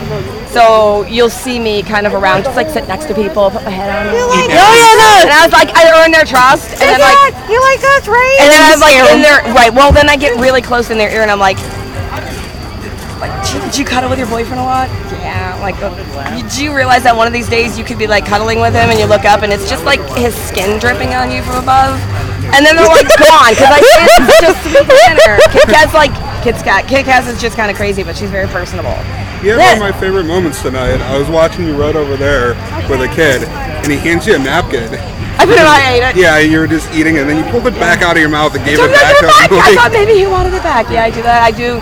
One of the best shots of the night. Oh, thank you. It's like I saw you like cuddling up to a couple right over here too. And you were petting my boyfriend, which was hilarious. Soft hair. He does. I love it. It's fun to play I can't with. put my hair because, like, you know, you touch the girls and they just get fuzzier and fuzzier. So. Soft hair, huh? He's got very soft hair. It smells good too. Not that I mean I did, but not that I smelled it. We just changed shampoos to a dollar store brand. Dollar store brand. Hey! $1 for shampoo, $1 for conditioner. That's funny. It worked. It makes it very floofy. I did a hair whip. Fluffy, yeah. So I forgot. What did you say you're working in there? I'm actually roaming around everywhere tonight. Okay, that's good. Yeah, they gave me a little bit more freedom because I drove 200 miles to get here. I would imagine. I live in southwestern Pennsylvania. Oh, okay. So I'm right on the Pennsylvania-West Virginia border. I grew up here, so I started working here. I got my knighthood and my elder status here. I moved away about 5 years ago, so I still come up. My family's still here. My daughter's still here, so I make the trek every once in a while. Still wanted to go with you. It's worth it. I don't think she'd go with any of us. I was making. You ever go to like any of the haunts out there, like Bates and Eastgate and all that? You know what? There's a fantastic haunted house in. Unless it's a real haunted house. I think it's considered Fair Chance technically in Pennsylvania. It's called Fright Farm. What was it? Fright Farm. I've seen it, never been there. It's really good. I was super impressed with them. Now, so say goodbye, tiny people in the phone. Goodbye. So she's still alive. They have a fantastic. I would recommend it. Now they have a lot of the the theater kids from the University of West Virginia there. great haunts. Put my free advertising bag on my leg and I hold it and warm it up. Nobody knows about that wonderful soda that you're drinking tonight. Yeah, I'm a big pepper fan. Are you? Everyone knows I run on pizzas and Dr. Pepper. But you know, I could use like a cheeseburger right about now. Yeah, it's like everyone knows here at the Skeptic Sanctum, I got married to the Pizza Troll King a couple seasons ago. Well, I married him, and then some unfortunate events happened to him, and now I am the queen and sole ruler of the Pizza Troll Kingdom. Oh, and it's literally just a kingdom built on pizza boxes and stale pizza that got left on college room floors and in random studios. Sounds very healthy. Oh yes. Yeah, sounds like a lovely place to be. Well, thank you for the fun. I think I'm gonna go and make some Kit Kat needs to make some more friends. Make more friends. Because this is the time of night that I start to get like hungry, so I'll make friends and take their food. We have fudge stripes. Cookies. I have a cookie. I'm very sticky, so maybe you should like. I'm completely edible, but I'm very sticky. Oh. I'm gonna be over here, my little happy cookie place for a minute. Oh, but maybe I'll go share with people. Thank you so much. It was lovely to meet you. Blessings.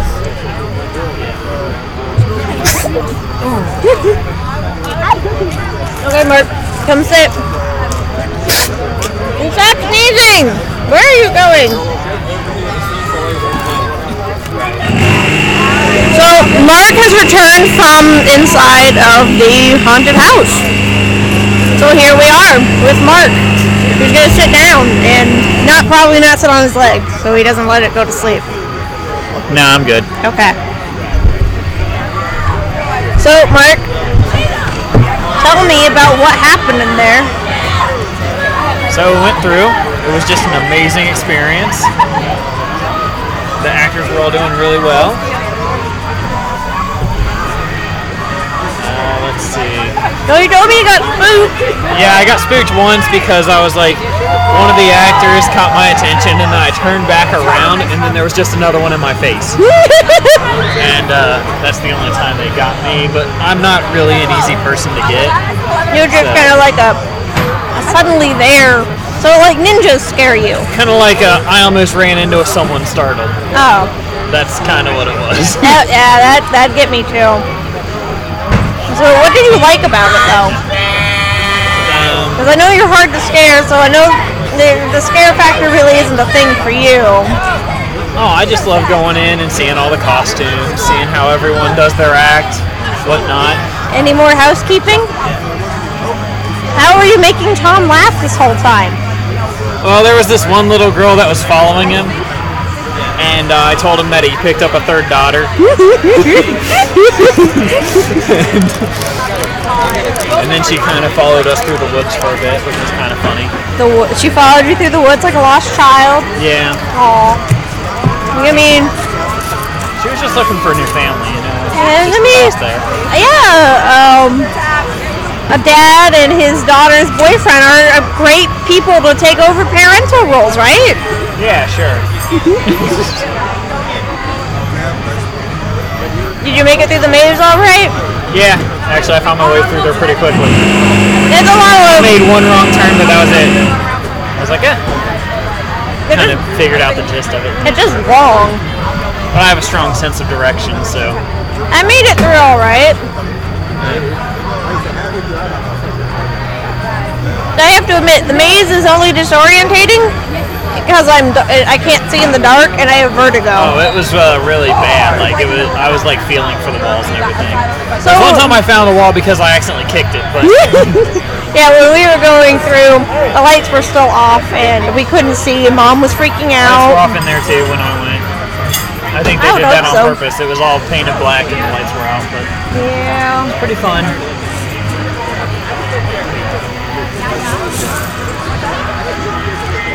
I heard someone go, yeah. Yeah, there was the yeah guy. He was pretty cool. He likes yelling yeah and making people do it. Yeah. If you don't do it, he follows you around until you do it. Is that what happened to you, or did you just go yeah immediately? I went yeah immediately. The group behind us wasn't so lucky.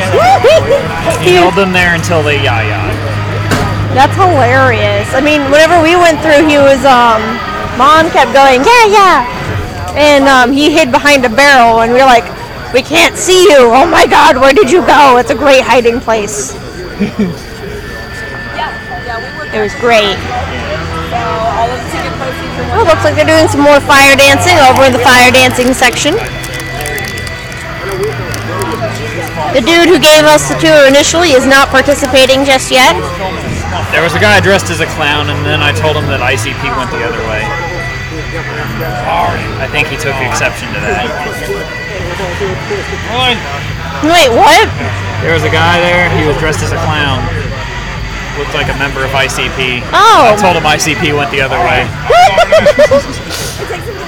That's good.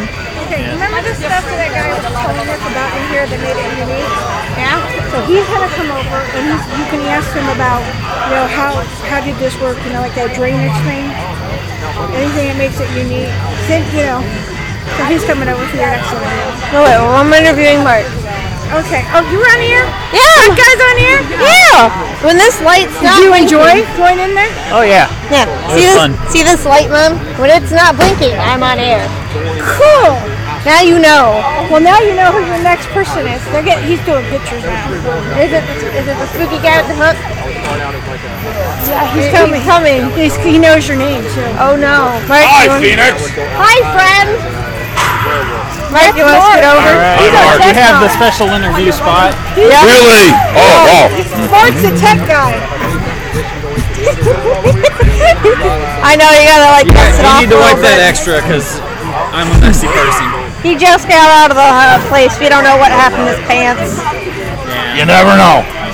You never know. So who are you? Those are nice boots. I know, right? Sucks to get all the blood out. It does. Yeah, it comes off real nice, though. I mean, I am a woman after all. I gotta know how to get it off. Women are dangerous for that reason. The Skeptics. Sanctum. Yep. Cool. Yeah. So, friend, who are you? Well, here? Anywhere. I am Wicked Lester, Master of Twisted Reality and Weaver of the Grand Nightmare. That's my title. People call me Wicked Lester, people call me Lester. Most people scream and run away, though. Oh, well, I can imagine that is kind of the place to do this. Well, you might see your friendly face, but you're going to scream and go the other way because you just don't want to say hi. Where? I'll have to hit him in the head. That guy right there. No friendly people here. People like that are always happy, they scare me. I know. They scare me. Happy people are really scary. Yeah, this place is crazy and weird and yeah.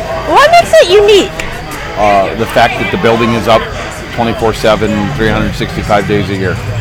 That is very unique, actually. Yeah. Most places don't have a... Most haunted houses have a limited time of put up and take down. Yeah. Ours are permanent walls, permanent floors. We have a cement slab floor that we shoot them. All our walls are hilted into the floor. I was gonna say your walls are semi-permanent because they move. Yeah, we adjust our floor plan every year. In the off season, Okay, yeah. I gotta make it quick. My kid's Gotta make it not quick. feeling well, so. Uh-oh. Oh no. Oh. Hi. You want to talk to this person? I think she's more important than I am. Maybe if you want to I'm a nobody. Oh no. I'm a nobody. I've only been here for 28 years. I'm a nobody. I said I'm a nobody. I says I'm a nobody. 28 years of this place. Actually, this is my 29th season. Oh jeez. We've been open for 38. Oh jeez. So she's president of the Lions Club in the United States. So what is the Lions Club? 'Cause I have no clue what this is. Oh, okay. Here, Well, you- the Lions Club Sit down. started in Sit down here. 1917 There you by go. a gentleman called by the name of Melvin Jones, and I'm learning. a couple years after he began the Lions Club, he had Helen Keller speak, and at that time she asked if we would be the Knights of the Blind. So ever since then, one of our main focuses is eye care. So the Lions Club International, when you see those boxes asking for used eyeglasses, that's you guys. That's us. And Maybe not you in particular, but the club in general. The club, yeah. We're actually the largest international club. That's awesome. So when we donate it, locally, like I said, we've been doing Bloodview Haunted House for 38 years. We donate in excess of $30,000 a year. This is a completely 100% charity haunt. Actually, our house manager, Steve, is over by the concession stand. Maybe you can drag him over here when you're done before you escape. A lot of it will be repetitive. Some of the charities we do donate to are, American Legion posts. We do beep baseball, challenger baseball. We put on an annual Easter egg hunt for the city of Broadview Heights. Nice. That's, I think, in its 40th year. I just moved back to the area. I was out of it for like 2 years. Now I'm back. I was in Brecksville for a while. Now I'm actually over in Seneca. Oh, okay. So you're back in Broadview Heights. Yeah, I graduated at Brecksville Broadview, and now I'm in Broadview. Okay, excellent. Honestly, the community is so much better. You know what? I love this area. I moved to the area 16 years ago. It's like we moved to Parma, and then I went to college, and I moved out of the family home, and that's just kind of like I ended up here with my boyfriend. Yeah, he actually it's a great area. He instinctively found it, which is great. That's neat. It's a great area.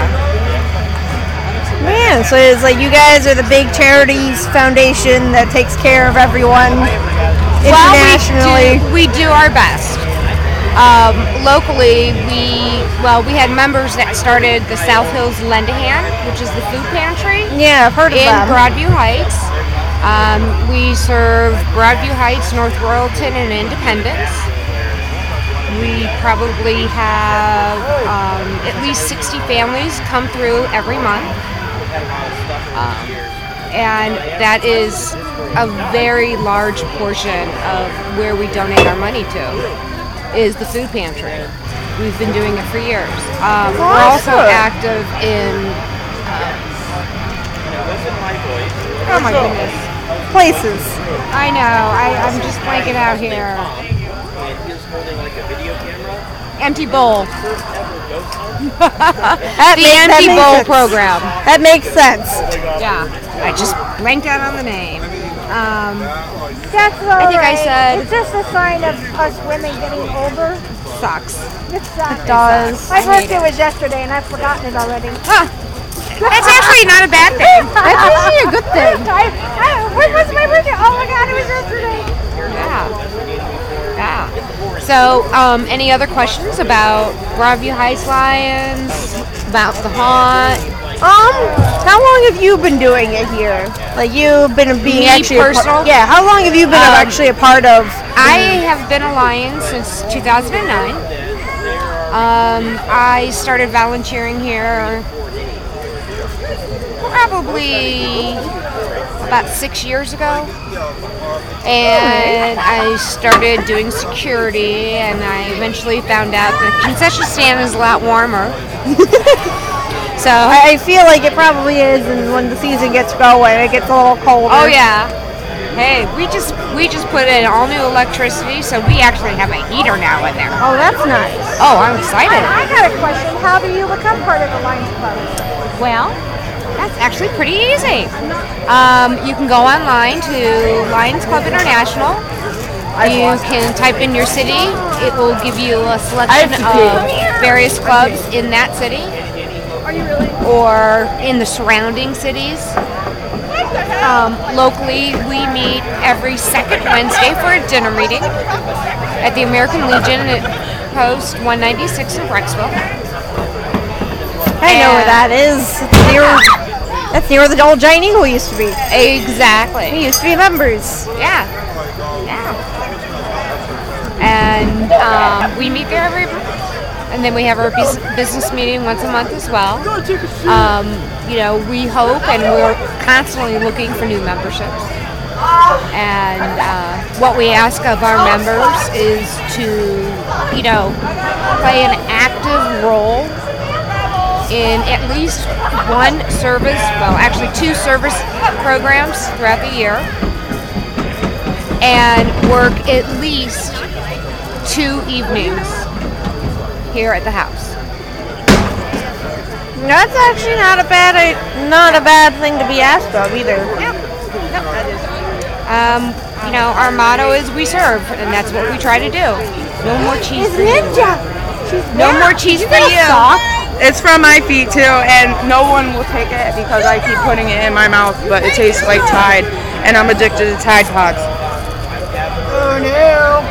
It's a very hard addiction. I'm going to get going because I need to... You're going to give me some cheese, right? Yeah, there you go. Thank you so much. Thank you. You guys, good luck, and maybe I'll have Steve swing over here. Alrighty. Thank you. No problem. So while you're sitting there and you're on here, why don't you explain how Lantern Paranormal and Skeptic are almost the same thing? I already did. Oh, you did? I did. Cool. I did. I was like, this is Sanctum. Hey, did you tell them in April you're just you and me are going to go down to Waverly with another team? No, because I wasn't talking about this really yet. Connie in November. Seance. Yeah, we got a We got all seance. kinds of stuff we're doing. Yeah, we got a seance at the end of October. We got a thing going. We're Connie out Lake at the beginning of November. We got a busy that's a busy 2 weeks. Yeah, we got a lot going on, a lot coming up. We're gonna try to go to a lot more like small events and whatnot too. So if you know of like odd malls coming up or anything else that's going on in your area in the local Northeast Ohio vicinity, that's not gonna be too far for anyone to get to. Go ahead, give us a shout out. We'll show up, make an appearance, and disappear. I think I found him. Is this Steve? This is me. Hello. How are you? Good. And you? Good. Who are you? I am Steve. I'm the house manager. Hello, house manager. How long have you been doing this? This is my first year. Oh, geez, that's a lot of sudden responsibilities. I've been working with the house for probably 6 or 7 years now. So what does house manager do? Ideally, the Legion of Terror takes over when the lights come on. I do everything preparatory to it and make sure the tickets are right, the money's right. The important stuff. Kind of like a store manager? Yes. Work the contracts out, get everything taken care of that way. All right, it makes sense. So you said you've been working with the Bloodview for about 6 years, you said? Well, actually, I started back in '81. Oh, so you were here from, like, near the...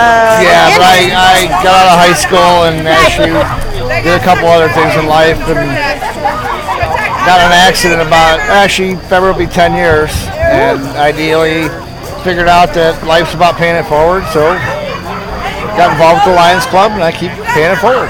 Nice. So you were here then before the move, yes? Yes, when it was a 2-floor house. Yeah, what was it like back then? It was really kind of crazy because at the last set, you actually walked into the room and there was a front end of a VW Bug. The headlights blasted you in the eyes, and then you had to go down 2 flights of steps to get out of the house. That's amazing. Did it also like blare the horn at you too? Yes. I don't remember where I was, but it was somewhere that...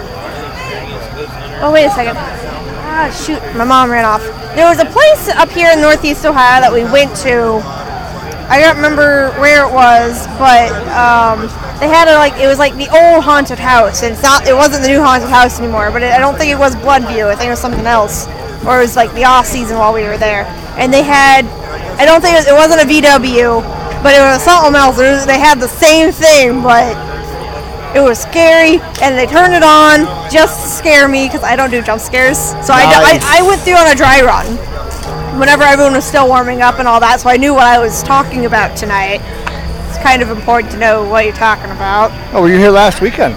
No, I wasn't. I wish I was, because I heard that was like the soft opening for like friends and family and whatnot. Yeah, knock the rust off the actors, and see what we can do from there. Yeah, no, John asked us to come out, and that was kind of just like he was like, hey, come do this thing, talk to people. And it was like, okay, cool, especially since literally Wednesday was our first day back on air. Oh, nice. Okay. So yeah, we were on hiatus because my mom had a liver transplant, and that took a lot of time, energy, blood, sweat, tears, and yeah, that was a lot of focus. Understandable. Yeah, but now she's running around doing interviews herself, but yeah. That's good. So you made it through the house without any actors in there? No, there were actors in there. They were warming up. The dude with the hat and the black vest, and he does the fire eating, and he's one of the guys who has an earpiece. I feel like most of them have earpieces. The Lords of Acting have earpieces, and the Zone Leaders have earpieces. But like, I know it was the dude with the cool hat, the black vest. He's kind of tall. I know that's very vague. Gnarls. That'd be Gnarls. I think that was Gnarls. That name sounds familiar. I told somebody earlier that same description, and they're like, I have no clue. That's very vague. I'm like, but there's only like 2 guys walking around here like that. During orientation, I had to bring up a factor, if anybody actually touches an actor or hits an actor or something, don't say the white guy in the green shirt, because it could be 200 white guys in a hoodie or whatever. Yeah. You got to get a clear description of what's going on and your situation. Yeah.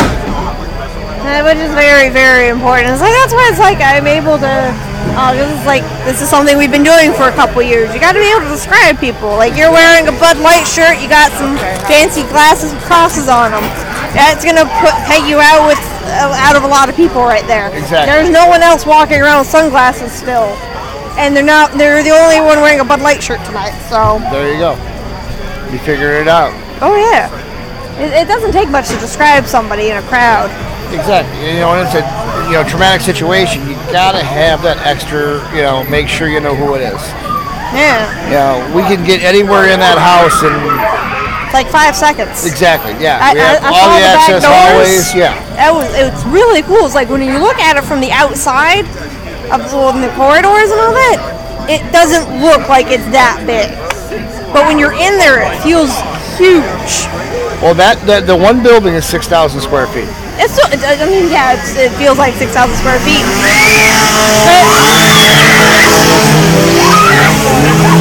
That's all the microphone's gonna pick up.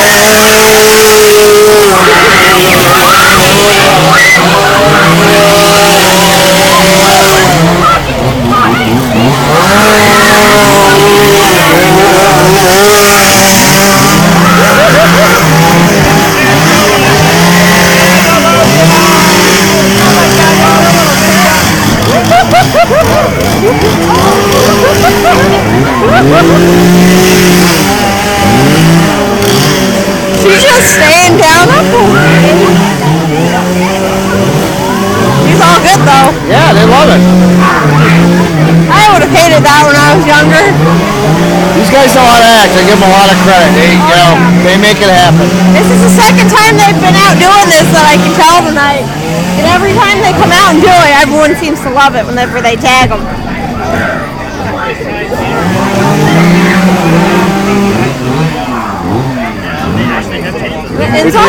Fire shows and everything, it's been a great night.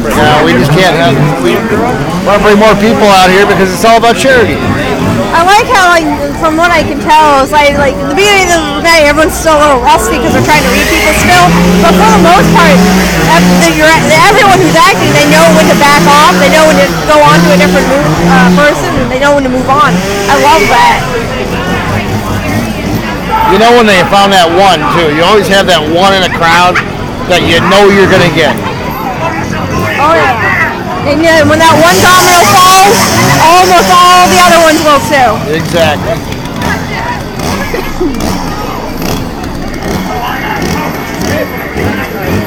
I also saw where they hanging up the dead chainsaws? Yeah.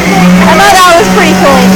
Yeah, when they blow one up, that's when they, time to hang it from the wall. Man down! And he gets right back up. Look at that. I would imagine it's not very comfortable falling on this. This is a completely gravel ride. It's nice for when it rains because it doesn't get all muddy. True. It must not be fun to fall on.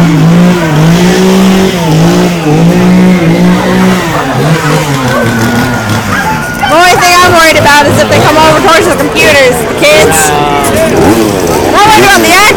about the people.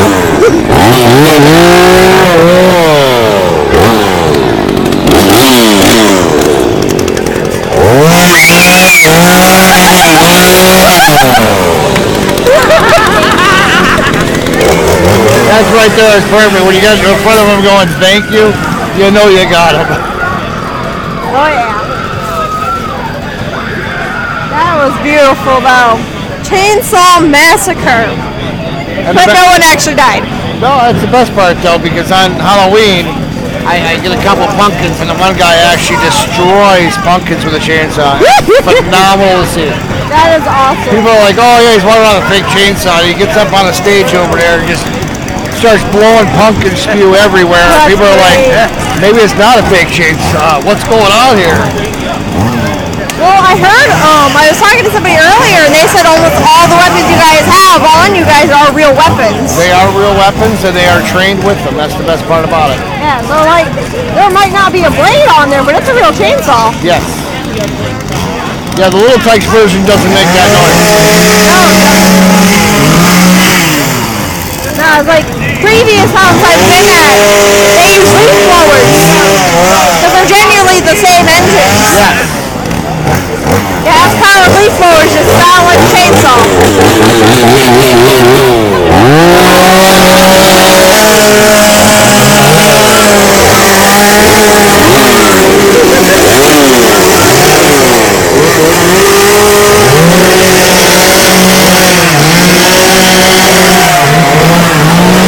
All I hear is chainsaws.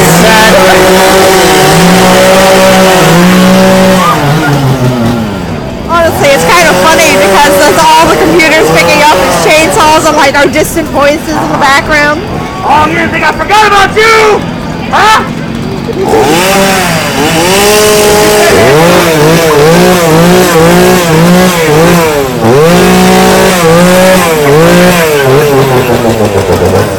It's normal for the chainsaw to spark. Yes.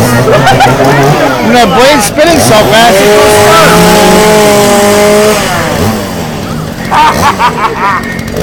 Oh, she's a good one! Oh, you're gonna kill her, you're starting to some food eating that dick, girlie! Huh? Hey, how about we go sleep?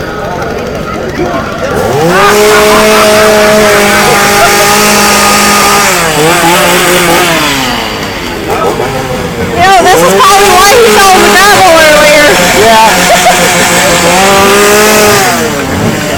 He is one of our best chainsaw actors.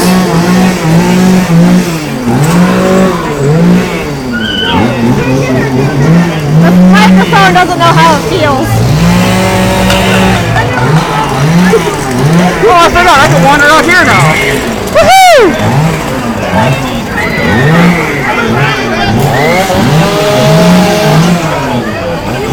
They enjoy what they do. That's the best part about it. Yeah.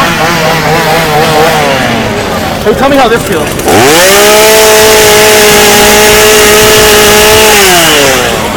That's $50 right there, buddy. That was awesome. Damn it. It feels like I just lost money. That was awesome. I felt it up here. Well, Best hum job you got tonight. What are you talking about? if it was a leaf blower, it would have been a lot funnier. I can't use that kind of language on the air. This is YouTube fine. They don't know what's going on. Nice. That's even better. The lady that was like recording, she told me to come ask the guy if I wanted the footage. How do I get it? Actually, I thought it was your mom. That Facebook link.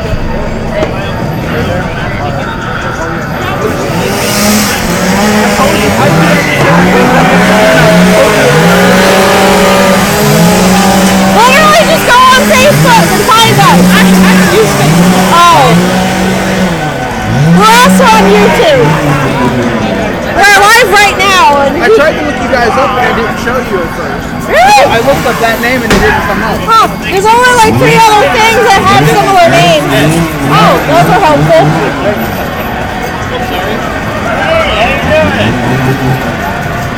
There's a lot of chainsaws. Gotta love the chainsaw. Oh yeah. For the fire shows, the chainsaw acts. I even remember where we were at with the interview. There were just chainsaws. They came out everywhere. It was great. Maybe 2 of them. Only 2 of them. They were everywhere. Out of you. Oh. Man. But Dad's getting some good footage. That's Look good. up, give me your chitlins. I want them chitlins. That's the best part right there. Yeah. I always thought it was the back straps, but yeah. It's human chitlins taste like pork. Yep, just like not like chicken, but like pork. Okay. It's the other white meat. The other white meat. The other wow. But yeah. So, how does it feel being the house manager? oh, it's opening night. I think we're doing great. That's good. You know, Looking for an exciting season this year.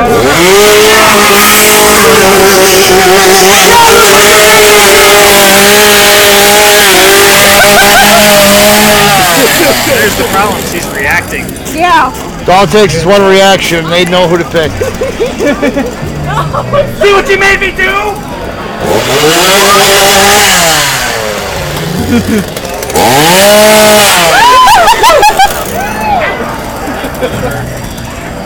He has too much fun. Oh yes. He's the one that can make pumpkin pie. Well, I mean, I feel like what I could imagine is like putting pumpkins up on all of the tables out here and just having somebody with a live chainsaw come out. Just on the tables. Just gotta know how to do it and be careful. Oh, yeah. Just like when there's nobody sitting at a table, go up to it. There's a couple of these tables that might disappear this year at the end of the season. We'll see what happens. I can feel it. That one there's got a giant, crack. But hey, if it's able to go and you're able to get a replacement in, yeah. Every now and then these tables, I feel like they fill up pretty quick. Oh yeah. No, we do actually very well. Like I said, this is our opening night, so it's still early in the season, so. It feels like it's been pretty good for opening night. Yes. I'm happy with the numbers so far. I can't complain. Yeah, it was like whenever we were going in for our dry run through, there was already like a group of like 20 people out front of this gate. Now it was at like 7:30, and when we were coming out, there was like a group of like 50 people. Like I said, we're on iHeartMedia, we're on WMMS, we're on 98.1, the Rover Morning Glory Show, Alan Cox in the afternoon. They're all giving tickets away.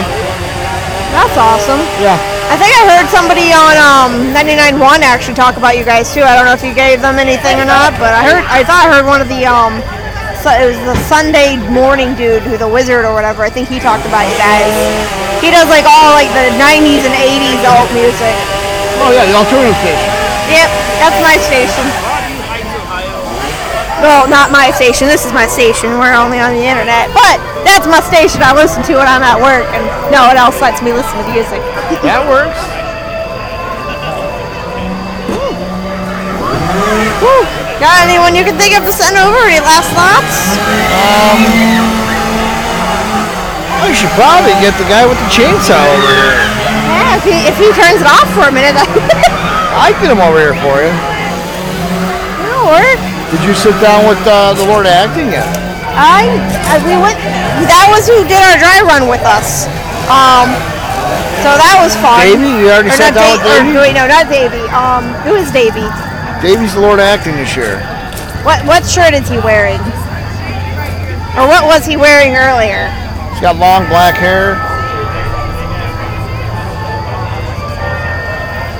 I usually don't pay attention to people's hair. Actually, you know what? I got a guy right there. It's a Lion member. Hang on 1 sec. Be right back. All right. Good.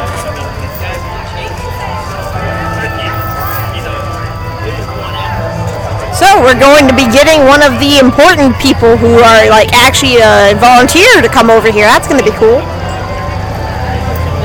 But yeah, for like 20 minutes, these guys with chainsaws have been running around tearing up the gravel. There's like marks everywhere. There were sparks flying everywhere. People have been slaughtered, chopped in half. This one chick got carved up brutally. It was like watching somebody like chop up a deer after killing it, getting it ready for putting it in the freezer. It was crazy. Okay, maybe not really, but that's how it felt. But there was really no blood splatter. But this one dude, he fell. Oh my God!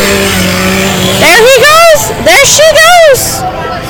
She was running like 55 miles an hour. He was running like 54 miles an hour. She just barely got away from that guy. That was beautiful. She's barely coming back. She's coming back for more. That's wild. You need an escort to your car? These guys will chase you all the way to your car. I think all the videos that we did today, Christina, are saved on the Skeptic Sanctum page, so I did try to save them. All right, the guy in the Bud Light shirt is back. And this is one of the oldest Lions Club members I know. How old is he then? He's old.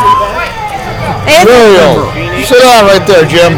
Well, he's He not can tell you all about how Bloodview started and everything else. Tell me everything. I'm sorry. Imagine you're writing a book about the history of Bloodview. The history of Bloodview. Oh yeah. Is that what? 37 years? 38 this year. 38 years. Got a microphone right next to you. Yep, it's right here. Right there. Right there. So what would you like to know? Tell me about how it started. Just don't let him sing you a song because we'll lose it all right there. No songs. Unless it's not copyrighted. Unless you copyrighted it. When the Lions Club was established, we looked for a fundraiser. As you know, the Lions Club puts all of their efforts and their charity donations goes to help to the blind. That is our main purpose, to help the blind. Who was that lady earlier? I remember she told me the founder had Helen Keller speak at a thing. Yes. And she asked if the Lions could be the Knights of the Blind. That's how the Lions started, yes. Yeah.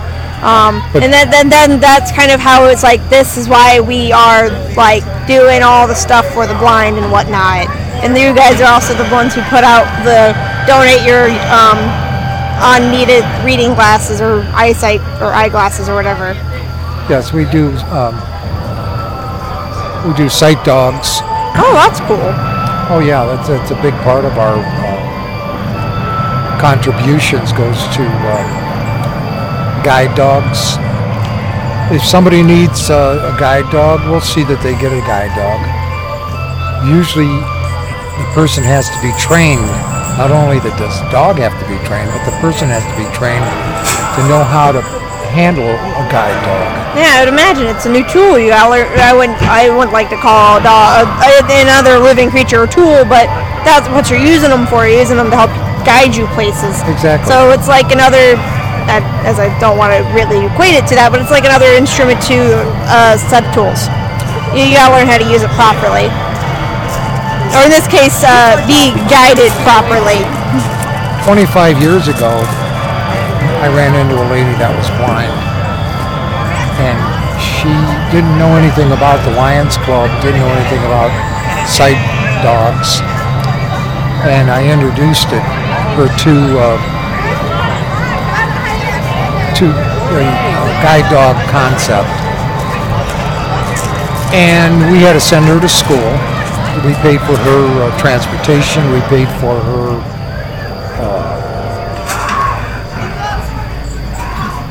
her babysitting while she was gone because she had children. We paid for clothes that she needed. We paid for shoes that she needed. Wow. We paid for the schooling that she was going to do. And of course, she was provided with a guide dog. And I think she's on her second guide dog right now. Wow. So she's been helped a great deal by the Lions Club.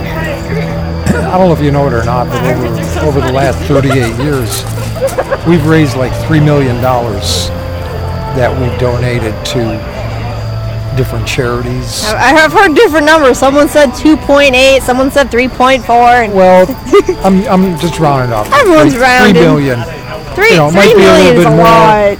Might be a little bit more, might be a little less. That's could be 2.8. That's a lot of money I'm just going to gonna charity. cut it right in the middle, $3 million. Yeah.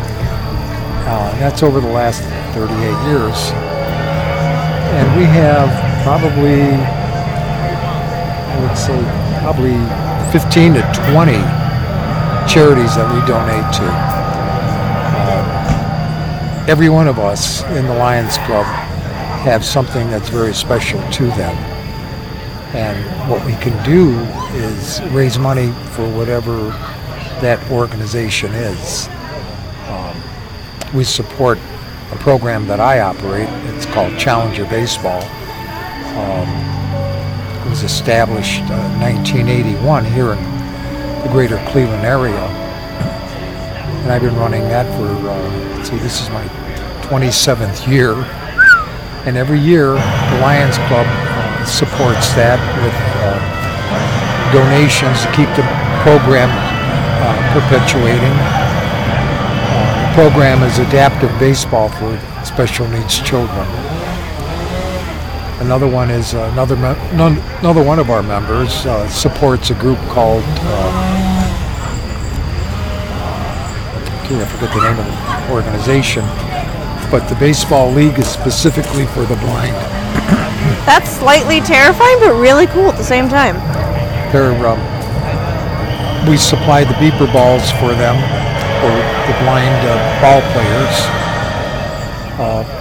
Whatever they need, we try to supply the needs that they need to run their baseball league. They also run other fundraising for transportation because they'll play beeper ball all over the United States. So, what is it like watching a game of beeper ball? It's quite exciting, really, because when you're blind, your other senses come awake. Your hearing is much sharper. Your touch, your feelings are much sharper. So when you lose one sense, other senses are intensified. So these, when they're up at the plate, they can hear that beep. They know when it's coming at them. They can almost tell where it's at just by listening to the beep on the beeper ball. And some of them can knock that ball right out of the park, even though they're blind, totally blind. That's amazing, honestly. It is totally amazing. That's kind of like, I kind of need to see this now. So like when I get home tonight, I'm probably gonna like have to look this up. Blind baseball or beeper ball. It's called beeper ball, beeper baseball. There may be another name associated with, like ours is Northeast Ohio Challenger Baseball. Theirs could be the Greater Cleveland Beeper Ball program. But they play in Cleveland. I'm they like travel all over the country. I'm kind of also trying to picture the like, does the pitcher usually have sight, or do they use a machine, or is it usually somebody who's not fully blind? Everybody's blind on it. Oh, geez. Even the pitcher. Oh, geez. Oh, geez. I know there's like different stages of being blind. My dad was technically legally blind whenever he didn't have he had cornicosis, which is when your corneas literally come to a sharp point. Yes. So he's wearing hard contact lenses, which form cataracts, which over time will destroy your corneas. I would say most of the players in the beeper ball program are legally blind. Oh, yeah. You know, as you said, different degrees of blindness. And when you're legally blind, you're technically not supposed to have a driver's license. So he was never. Right. He was never categorized into it. Your doctor will pull your driver's license. My wife passed away 12 years ago, and she was legally blind, and she lost her driver's license. Her sight became so bad that she could not operate a vehicle. So you definitely have a reason to be really a part of the Lions Club, then. Well, because of all the different organizations, we support one another. We have another program. It's called Lend a Hand. I've heard of that one. Well, we started that program. The Lions Club did. That's awesome. Lend a Hand is a program where we gather food for the needy. It's called South Hills Lend a Hand. We will pay for utility bills if needed. We can provide transportation for people in need of transportation. we provide an awful lot of food. And we have a food drive every year with the post office where people will leave canned goods and other non-perishables out by their mailbox. I think it was hard for us to take part of that. I used to live in Brecksville, on Brecksville Road, and we didn't have like a really safe place to put it because if it was raining, it'd get washed away. If it was snowing, it'd get washed away. Usually it was nice weather when it was time for the food drive. But we've also had issues where just like if anything was next to the dry mailbox, it was right on the road, that it wouldn't survive. Like the mailbox, I'm surprised was still standing by the time we moved out. Yeah, well, as you know, the post office picks it up. They deliver it to the post office. We, the Lions Club volunteers, stay at the post office all day long until all the food is gathered. And of course, we take it and categorize it at our Lendahan building, which is on Broadview Heights' campus. Fortunately, it doesn't necessarily just have to be for Broadview Heights. We have people in need in Brecksville, Broadview Heights, Seven Hills, Independence, some parts of the southern end of Parma. Some in North Royalton. So we don't discriminate on where the individuals live. If they need help, we're there to help them. So this is another program that we're very involved in. As well as all of the Society for the Blind. We donate to the Sight Center, which is in Cleveland. Many organizations that we donate to. If somebody has a legitimate organization, if they want to come to one of our meetings, tell us all about their organization, their nonprofit organization. We will decide at that meeting whether to make donations to them or not.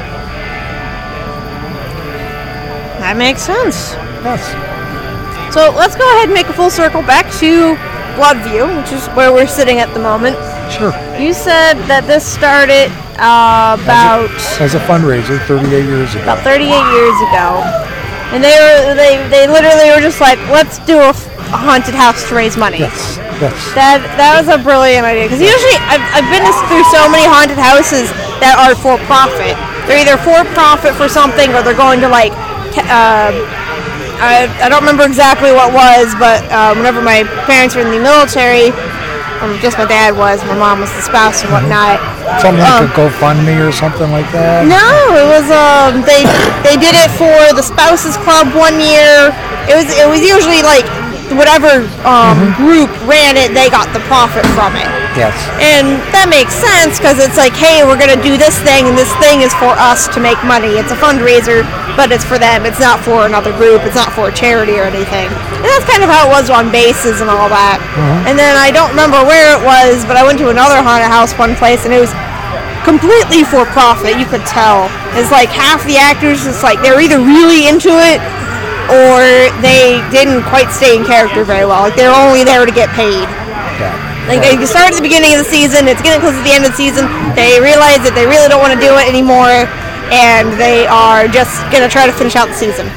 Where I've noticed, like, I have a lot of friends in high school who did this, and I actually ran into quite a few of them here, so I know that this is one of those places that you go to and you kind of just get sucked in, and you don't leave. So you've been doing this for how many years? 38, you said? Or? I've been a Lions member for, I believe, 35 years, 36 years.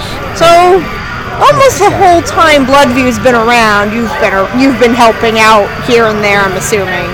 Oh, yes, definitely. What made you choose Bloodview over, like, any of the other ones? Or is it just kind of like you help out at the beginning of the season while it's still warmer? Well, this is our major fundraiser. Yeah. Because if we don't raise money, we won't be able to support all these organizations. Beeper Ball, Challenger Baseball, Lend a Hand, the clinic downtown for the blind. We wouldn't be able to do that. So we volunteer our time for for all of those organizations. This is why we do that. This is a great way to do it. It's a perfect time of year for it. Everyone's looking for a scare. Not everyone wants to drive 3 hours to get spooked. Yeah, and then we try to get the word out that people that they have spent their money to come to the haunted house. We try to let them know that money is not for profit. That money goes right back to the community. Oh yeah. We've had things over the past where if you came to the Lions Club, or even if you know a Lions member, and supposing you have a neighbor that is in dire need of help, all you'd have to do is bring it up at one of our meetings, and I guarantee you we will be there to help. That's no matter awesome. what it is. Our resources in our club, everybody has a trade or they have something that is beneficial to the success of the Lions Club. Whether you're a CPA, whether you're an electrician, if you're a bricklayer, everybody's got something to contribute. That's the beautiful part of it, the diversification of the membership that can perpetuate things like the haunted house and other things we do for the community. We have an Easter egg hunt for all the kids in the community. Broadview Heights, Brecksville, Seven Hills, all these kids come to our Easter egg hunt. North Royalton.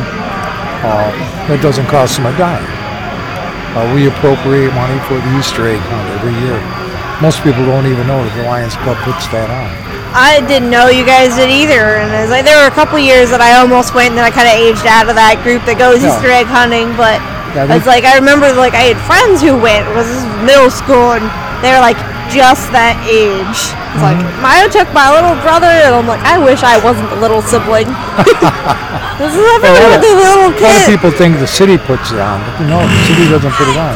The Lions Club puts it on. Yeah, that's actually new information. I always thought it was the city that did it. No, the Lions Club. That's awesome. Yeah, there's a lot of projects that go on that people think the city put on, but there's really civic organizations such as the Kiwanis Club, Historical Society. The city, the city may put on some things, but it has to go through committee. There has to be a committee for it. Oh yeah. The city or the mayor just can't say, well, we're going to do this. It has to go to a committee. Yeah. There has to be people that are responsible for it, people that will take charge of it, and have to answer for it later. In case something goes wrong, there needs to be somebody who can explain what happened. Yeah, everything goes to committee. So what else can I tell you about it? It's been a great fundraiser for us. It's our major fundraiser. We have other fundraisers, but this is our major fundraiser. So where was the location this started at originally? We started off on Broadview Road, closer to Route 82. We were about maybe not even a quarter of a mile south of Route 82. A house we rented. It was an empty home that we rented and did the props. And we had kids in the neighborhood volunteer, and some adults, but most of the kids in the neighborhood. As a matter of fact, my son was a volunteer for the haunted house way back in its infancy. Yeah, these are the years I want to know about. Maybe. In the beginning. Oh yeah, the house sat back off the road probably, I'd say 500 feet back. So there was ample parking, and it was very successful. Ran it there for a few years and raised enough money to buy this property, build that building, build that building, and build that building, and build that building. Wow. Plus pay the taxes. We pay hefty taxes here. Yeah. I'm assuming there's a of the money made here, some of it does go back into Floodview for future like renovations and things like that. Improvements. We just had a major improvement. I was informed that there was new electricity put in. Right. We just got done putting in Well, because of all the attractions and everything, when the building was originally built, it was probably an adequate amount of electricity at that time. But because we built a concession stand, we built that other Gore House, the ticket booth. So the demand for more electricity went up. And that's what we did. As a matter of fact, I was responsible for that.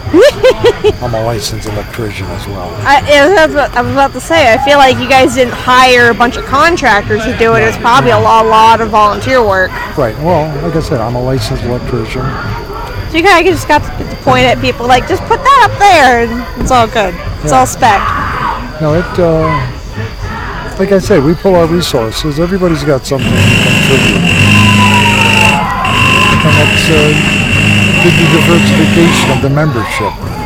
Everybody's got something to offer, no matter what. Yeah. So it's like you're really able to work it on a really tight budget because you're not really, it's all volunteer work. You just got to pay for the resources. Right. Yeah. I mean, we had to pay for the electricity, for the electrical boxes, the wire. Yeah, and the utilities at the end of the season or throughout the season or however it goes. Well, plus the taxes are high. Well, we pay hefty taxes there.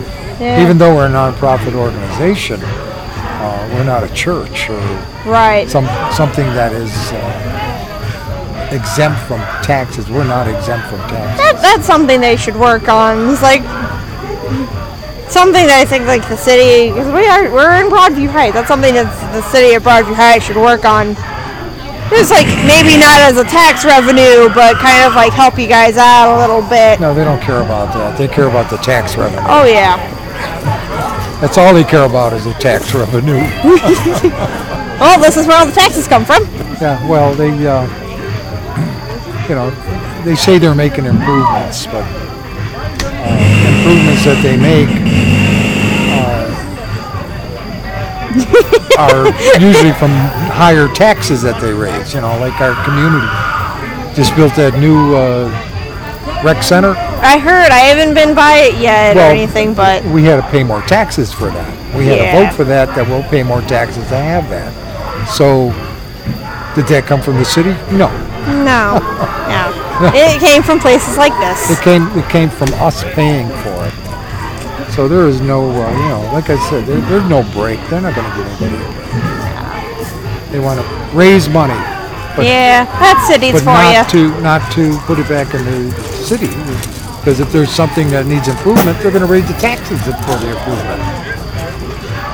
That's what they get the improvement. I mean, same with the schools. Yeah, how long has it been since the new high school's been built? Like 12, 13 years? Mm-hmm. It's already sinking into the ground? Did you know about that? We've had issues with it, I know. Oh yeah. No, it's one of my favorite things. It's a new school, and it was just bad planning. It's really what it was. What it all came down to. Yeah. And the fact that it looks like a prison. It looks like a prison. It does. I know it does. It's one of the, like all the other schools of the area. Like the middle school even looks better. I loved the middle school. It was, I didn't enjoy my time at the middle school, but I enjoyed the middle school. The architecture on it was great. And then I go to the middle school or the high school, and I'm like, wow, I feel like I'm in jail. And then I learned that it was actually designed by a prison architect. I didn't know that part. Yeah, it was actually designed by a prison architect. He mostly designs prisons, and they're like, hey, can you design a school? And he did it for real cheap or something like that. It helped with the actual building of the building. Wow. And then, as we all know, the high school is half of it is sinking into the ground. Jeez, I didn't know that. Yeah, it does look like a prison. It does. It feels like it. But it was fun there. I had fun there. But you look at North Royalton and Independence, they have these really nice, interestingly built schools, but they're also smaller. Because there's two cities, one mostly of old people, and the other one, it's mostly like, it's small, but there's a lot of families here. Sure. So, yeah, you kind of combine it, and you get one of the bigger schools in the district. Which is really nice, because then we also get like more chances for the Cuyahoga Valley Career Center.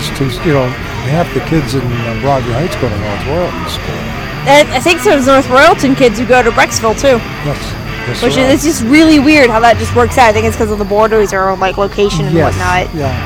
I know of a family that was in Seneca, and they went to Brecksville, Broadview Heights. Then they rented a house across the street. Now they're going. Then they went to North Royalton. They're going to Royalton. And they're And literally. it was right across the street.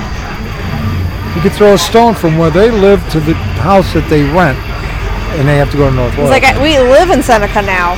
My boyfriend and I love it. I used to live in Brecksville, and the community there honestly is very distant. And I think that's because most of the people who are there are retired and they're not really there to make friends. They're there to finish out their life and play bingo. But then you go. We moved to Broadview Heights, and it's just like everyone is like, be a part of our family, and I love the community. Oh, it's a younger community than Brecksville is. Yeah, Brecksville's like old people. A lot of old people. Yes. Oh yeah. Yeah, it's always been kind of like that. Yeah. Like I said, well, my mother-in-law went to Brecksville, my wife went to Brecksville, my sister-in-law went to Brecksville, my brother-in-law, my two sons, they went to Brecksville. Yeah, this is the easiest way for me to tell when somebody graduated is I ask them if they went to the new high school or the old high school. The old high school was the middle school. And it's like, if you went to the high school that had the ramp going down into the auditorium, then you went to the old high school. When my wife and my mother-in-law went there, it was the center school. That used to be the high school and junior high. Now they don't have a junior high. Then what they did is they built a new school, which is now middle school. My wife was the first graduating class out of the new high school, which is now the middle school. Wow. Yeah. That's just wild. Yeah. That's the old high school. Yeah, but I remember when we just had the one, which is now center, and that was junior high and high school together. That's a small school too. It's tiny. It's like almost the same size as this building. My wife's graduating class was 98 kids. Yeah. My graduating class was like almost 300 kids. Yeah. It was a lot of kids, but I mean, then I went to school with some kids who they had different graduation ceremonies because their graduating class was like 900 kids because they went to the county high school. I think when my mother-in-law went there was probably 28 graduates. Wow. My wife was 98. My sister-in-law, her class was really I think, grown. Right around 200. When my brother-in-law graduated, it was about 225. When my sons graduated, the classes were about 300. I think that's where it's about steadied out right now. Yeah. Last I checked, anyways. From what I remember, sitting in on a town hall meeting for my government class, and I remember somebody was after the meeting. They were talking about how the graduating classes seem to be getting smaller now, and so there's actually the football team, and I forget what the other team is, but there's two sports teams that are actually going to middle schools and recruiting kids from middle schools. And there's some debacle about whether they're actually paying there's somebody sponsoring them and paying the tuition for these kids if they join the sports teams. There's rumors I've heard, but I highly doubt they're true because wrestling is like that. Yeah, wrestling is definitely. They'll pull the kids good wrestlers. They'll pull them out of the middle school. Oh yeah. Put them right in the varsity. I know our gymnastics. I'm surprised. I would not be surprised if our gymnastics team did that because. What are they, undefeated for 20 years now or something? Yeah. That was the one thing I liked about the rallies at the high school is that the gymnastics team always performed and they'd make the cheerleaders look like they just stood there. Because that's really all the cheerleaders did for most of my school career. They just kind of stood there and waved their pom-poms. I know the Gannons very well. But the gymnastics team, oh my god. And then the dance team, they started, I don't know if they brought it back or started it up, but the dance team, the gymnastics team, it's like they competed with each other or something. It was hilarious. But if you haven't been to the new high school, it's actually worth checking out the inside because there's a few areas that are actually really cool architecturally on the inside. You walk in the front doors. I go to the new high school all the time. Oh, so you do know? Okay, I thought. Oh my God, I go to every play. I go to all of the. The way you were talking earlier, it sounded like you haven't actually been there. Oh, Seems like you've been busy with other fundraisers. Oh no. But I was like, you gotta admit though, like when you go inside that first door and you look up and there's this giant vaulted ceiling with a giant flag and the blue ribbon award thing just kind of there. It looks better on the inside than it does on the outside. Oh yes. But it's still the kind inside of is beautiful. The auditorium is fantastic. I mean, aside from the fact that it still kind of resembles a prison if you squint. Yeah. That's whenever you're going down the classrooms, they got that weird sea thing going on. So it's like. Well, I went to almost every production. You know, Mr. Valley. You remember Mr. Valley? I did not do any of the stage stuff while I was in high school. I did it. I did it while I was in the middle school. Mr. Valley led the music department. I've probably heard his name. Fantastic. I mean, he was just amazing. He's left a good legacy. I would hope so. It's like I know a lot of people. I go to the Christmas plays. I still go. My boys have been out of school a long time, and I still go to the football games by myself. I'll be going to homecoming again. The high school is part of your community. It is. You know, people detach themselves from it when their kids graduate. I don't.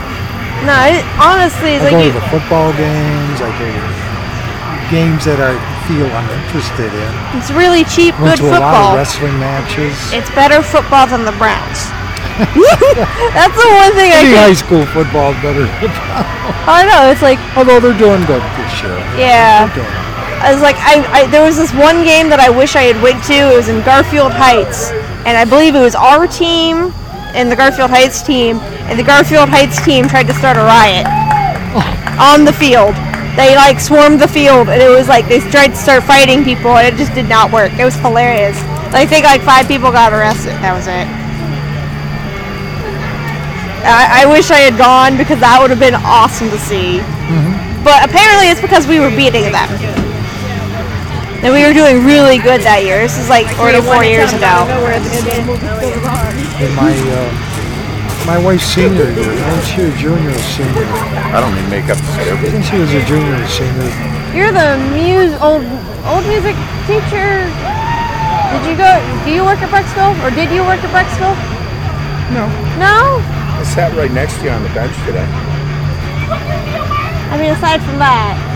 Well, hey, great talking to you. It was good talking to you too. No.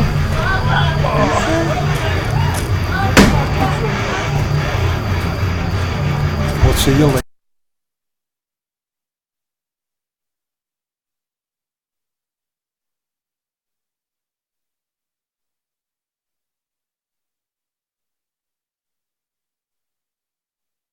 It happens on the lack of physical essence. It happens on the lack of physical essence.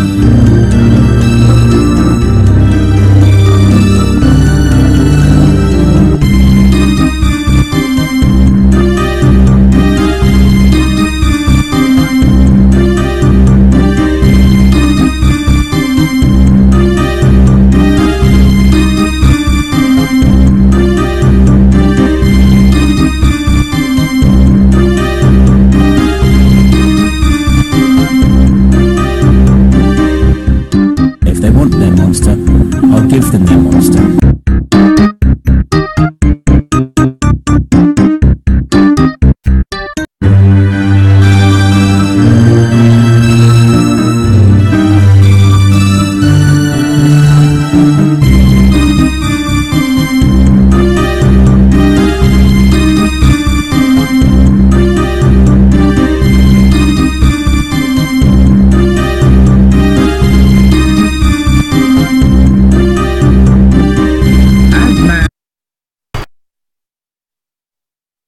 Yeah, preferably good reviews. Like, what should I say? Like, you know, this place. Can I cuss? Preferably like, was this not. place kick ass? Is that like? Yeah, that's fine. That's fine. No F-bombs. No. Yeah, really, just no Like, F-bombs. so you can't be like, dude, Don't- that place fucking wrong. We're already on air. It's too late. Well, anyway. Are you really? Yes. That place was awesome. It was kick-ass. Don't drop the C word. I will start drop King Martin for. Oh my god. No, but the place was awesome. That's awesome. Well, we better get out of here. Yeah, it looks like they're gonna start corralling people out, getting the chainsaws back out, and shoving people away. Thank you. No problem, guys. Unknown day, enters into the legend. It happens on the lack of physical evidence. It happens on the lack of physical evidence.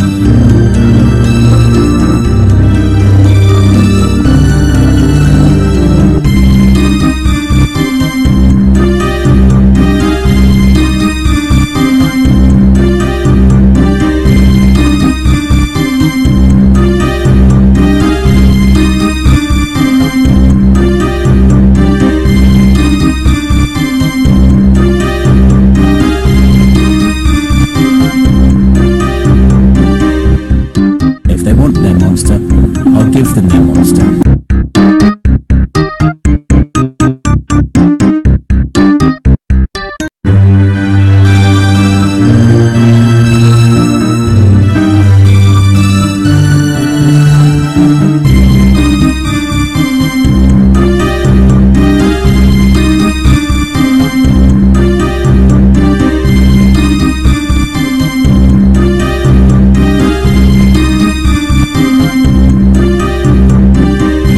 As man faces unknown day, enters into the legend.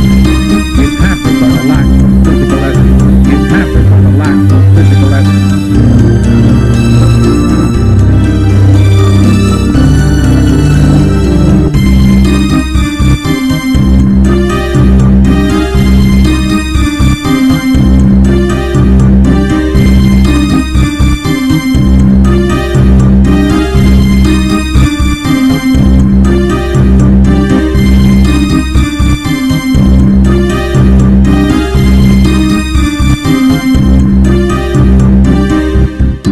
If they want their monster, I'll give them their monster.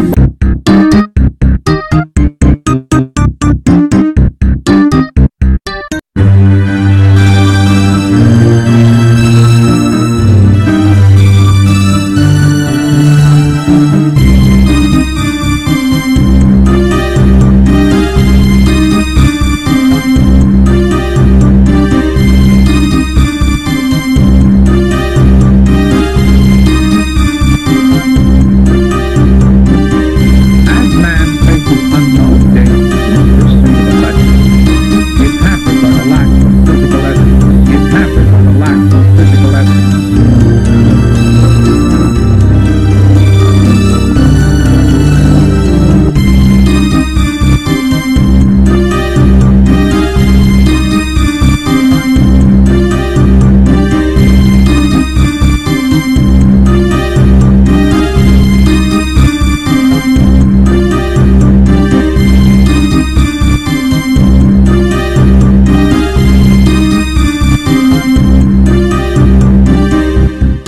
If they want their monster, I'll give them their monster.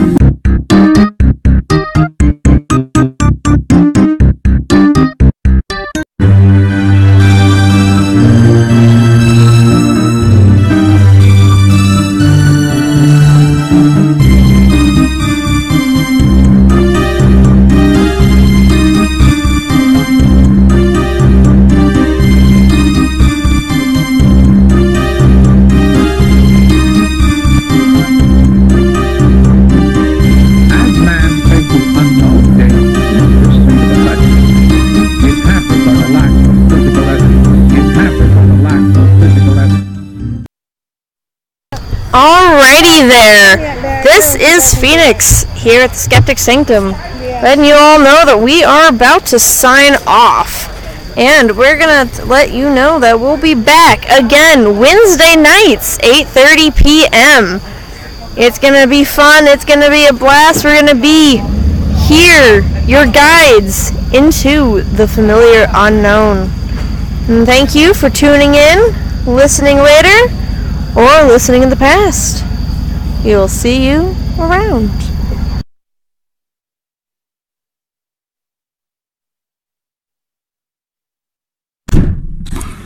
Let's get that out of here.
Mom says I gotta come home now.